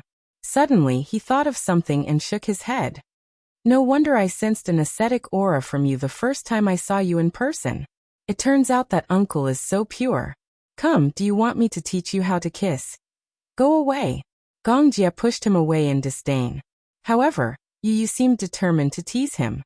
He wrapped his arms around his neck and pouted, wanting to kiss his thin lips. Little Jie, you're here. Yin Shirshir's voice suddenly rang out. Yu stopped in his tracks. Both he and Gong Jie looked back and saw Yin Shirshir standing at the kitchen door, smiling like a flower. You're just in time. Dinner is about to be served. With that, Yin Shirshir went back into the kitchen. Yu shot him a look. Why aren't you helping Mommy? Gong Jie replied with a then stood up and went to the kitchen. In the kitchen, Yin Shirshir was seriously preparing the soup. She put in a spoonful of chicken essence and scooped up a mouthful of soup. She carefully blew on it and gently took a sip to taste it. Seeing this, Gong Jie's eyes could not help but curve into a gentle smile. Following that, he silently moved closer to her and suddenly reached out his hand to hug her waist from behind. He gently rested his chin on her shoulder. Yin Shirshir was startled. She turned around and saw that it was Gong Jie. She heaved a sigh of relief and said angrily, Xiao Jie, why didn't you make a sound when you walked in? You're like a cat. That's because big sister is too focused. Gong Jie glanced at her hand. Are you making soup? Yes. Do you want to try the pork rib soup? Gong Jie nodded, looking very expectant. Just as Yin Shirshir was about to start, Gong Jie suddenly reached out and held her hand. He took a small spoonful from the spoon in her hand and gently took a sip. Suddenly, his eyes lit up unexpectedly. Not bad. What do you mean not bad? Yin Shirshir protested. Hey. Aren't you underestimating me? Is my cooking as bad as you think? I've never tried your cooking before. This is probably the first time, right? Yin Shirshir was the most annoyed. What do you mean by the first time? I used to cook noodles for you when we were young. Gong Jie broke out in a cold sweat and said coldly, Instant noodles count. Why doesn't instant noodles count? You don't even know how to cook instant noodles. Gong Jie was speechless. Please, that was because he was lazy. Gong Jie said again. Give me a piece of pork rib to try. Chapter 22:15. Yin Shirshir nodded and carefully picked up a piece of pork rib with her chopsticks. She carefully held it in her hands and blew on it gently, afraid that the pork rib would scald him. Be careful, it's hot. Gong Jie was envious and was about to take a bite out of it. Suddenly, a broad palm appeared out of nowhere and pushed him to the side. Before Yin Shirshir could react, she saw a tall figure slowly approaching from the corner of her eye. Mu Yaja had entered the kitchen and pushed Gong Jie aside. He calmly held Yin Shirshir's wrist and naturally put the pork rib into his mouth. Yin Shirshir's lips twitched. Gong Jie came back to his senses and looked up. He saw Mu Yaja holding Yin Shirshir's shoulders. His mouth was moving as he looked at him warily. When did he come in? Recalling the push just now, it must have been this fellow. Mu Yaja saw Gong Jie enter the kitchen and quickly followed him. When he reached the entrance of the kitchen, he saw a certain man openly holding his woman's waist and leaning his head on her shoulders. Although this man was his legitimate brother-in-law, he found this scene extremely annoying no matter how he looked at it. Hence, just when Yin Shirshir was about to feed him the pork rib, Mu Yaja walked over and pushed Gong Jie away. He leaned forward and pulled Yin Shirshir into his arms as if declaring his sovereignty. When Gong Jie saw this, he narrowed his eyes slightly and snorted coldly. Brother-in-law, what are you doing? Mu Yaja said righteously. I'm here to help. Help? Who would believe that? He obviously didn't want to see him being too intimate with his sister. Gong Jie gritted his teeth. This was the reason why he didn't want his sister to get married. Out of nowhere, another man appeared in his sister's world and fought with him for his sister's love. More importantly, this fight was perfectly justified. He had no room to refute. Gong Jie felt particularly unbalanced. He glanced at Mu Yaja, only to see him sizing him up as if he was looking at an invader. The two men glared at each other like tigers eyeing their prey. In the air, electric currents couldn't help but collide. Like electric sparks, they faced off in an invisible confrontation. Yin Shirshir broke out in a cold sweat. She picked up 2 pieces of pork ribs with her chopsticks and stuffed them into each of their mouths. Then, she pushed the 2 of them out. Go back to your seats and sit down. Don't get in the way here. Madam, sister. Bang. The kitchen door slammed shut. The 2 men were given the cold shoulder at the same time. They resentfully turned their faces and looked at each other in disgust. Yu Yu and Xiao Yichen sat at the side, the corners of their lips twitching. Then they looked at each other and gave each other a look. The 2 little fellows walked over, and each of them hooked their arms around a man's arm. Xiao Yichen hooked her arm around Mu Yaja's arm and pushed him back to the table. She urged, Daddy, stop messing around. You're going to be a burden if you go to the kitchen to help. Be good and sit down. Yu Yu pulled Gong Jie to sit opposite Mu Yaja and reminded him, Uncle, be good and sit down. Dinner will be served soon. With that, the 2 little fellows hooked their arms around each other's shoulders and went into the kitchen to help. Chapter 22:16. Yu Yu and Xiao Yichen served a sumptuous spread of delicacies to the table. Let's eat.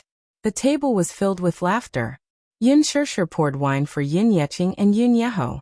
As for the mother-daughter pair, they behaved themselves and ate in silence. Yin Qinli was the tactful one. Occasionally, she would chime in with a few pleasing words and quickly immerse herself in the joyous atmosphere. Halfway through the drinking session, Gong Jie and Mu Yaja started a fight. The 2 men sat opposite each other and downed an entire bottle of white wine. Of course, Gong Jie was the first to start the fight. He first poured half a glass of white wine and raised a brow in Mu Yaja's direction. Then he raised his wrist and offered a toast. That look was undoubtedly a blatant provocation. There was no reason for Mu Yaja not to accept his brother's toast. After all, he was the older one.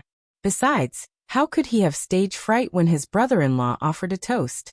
Thus, the 2 men drank one glass after another, and downed more than 2 caddies of white wine. The rest of the group was stunned by the sight. What was even more shocking was that the 2 did not show any signs of drunkenness even after downing 2 liters of wine. If it were Yin Yeqing and Yin Yeho, They would have long been so drunk that they would have collapsed on the table and lost consciousness by now.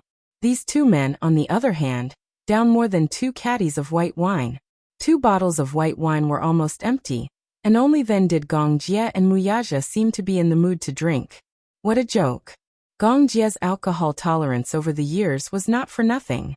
He still remembered that time when he was trapped in a war zone with a group of mercenaries from Russia. Along the way, when he was tired or sleepy, he would drink some vodka to perk himself up. Those Russians were especially ruthless. Sometimes, when they ran out of vodka, they would go to the medical team to get some medical alcohol, mix it with water, and gulp it down. After many years of training, his alcohol tolerance was quite impressive. What about Muyaja? Naturally, he would not admit defeat. He had experienced many such situations since he was young, whether it was a dinner party or a drinking party. When he was very young, he started drinking alcohol. His alcohol tolerance was trained since he was young. First he drank red wine. Slowly he moved on to white wine, vodka, and many other strong liquors. Therefore, when he and Gong Jie were placed together, their alcohol tolerance was about the same. Neither of them was giving way to the other. Yu watched from the side with a guilty conscience. These two guys didn't drink in small sips. They either didn't drink or drank it all in one go. Wasn't this combat power too terrifying? Could it be that this white wine was mixed with water? With this question in mind, Yu curiously picked up the wine glass when Muyaja wasn't paying attention. She licked the white wine with her little tongue. She had only touched a drop when she suddenly choked on it. It was so spicy that she rolled her eyes and clicked her tongue for a long time. Her face instantly turned red from the spiciness. Ha ha ha. Yun Yecheng was amused and deliberately teased her. Yu, does the wine taste good? Yun Yeho could not help but laugh. You're so young, yet you want to learn how to drink like an adult. You're really promising. It suddenly started snowing outside the window. The snowfall was a little sudden and rushed. In just a short while, a thin layer of snow had accumulated on the ground, trees and roof. In just a short while, the snow had become much thicker.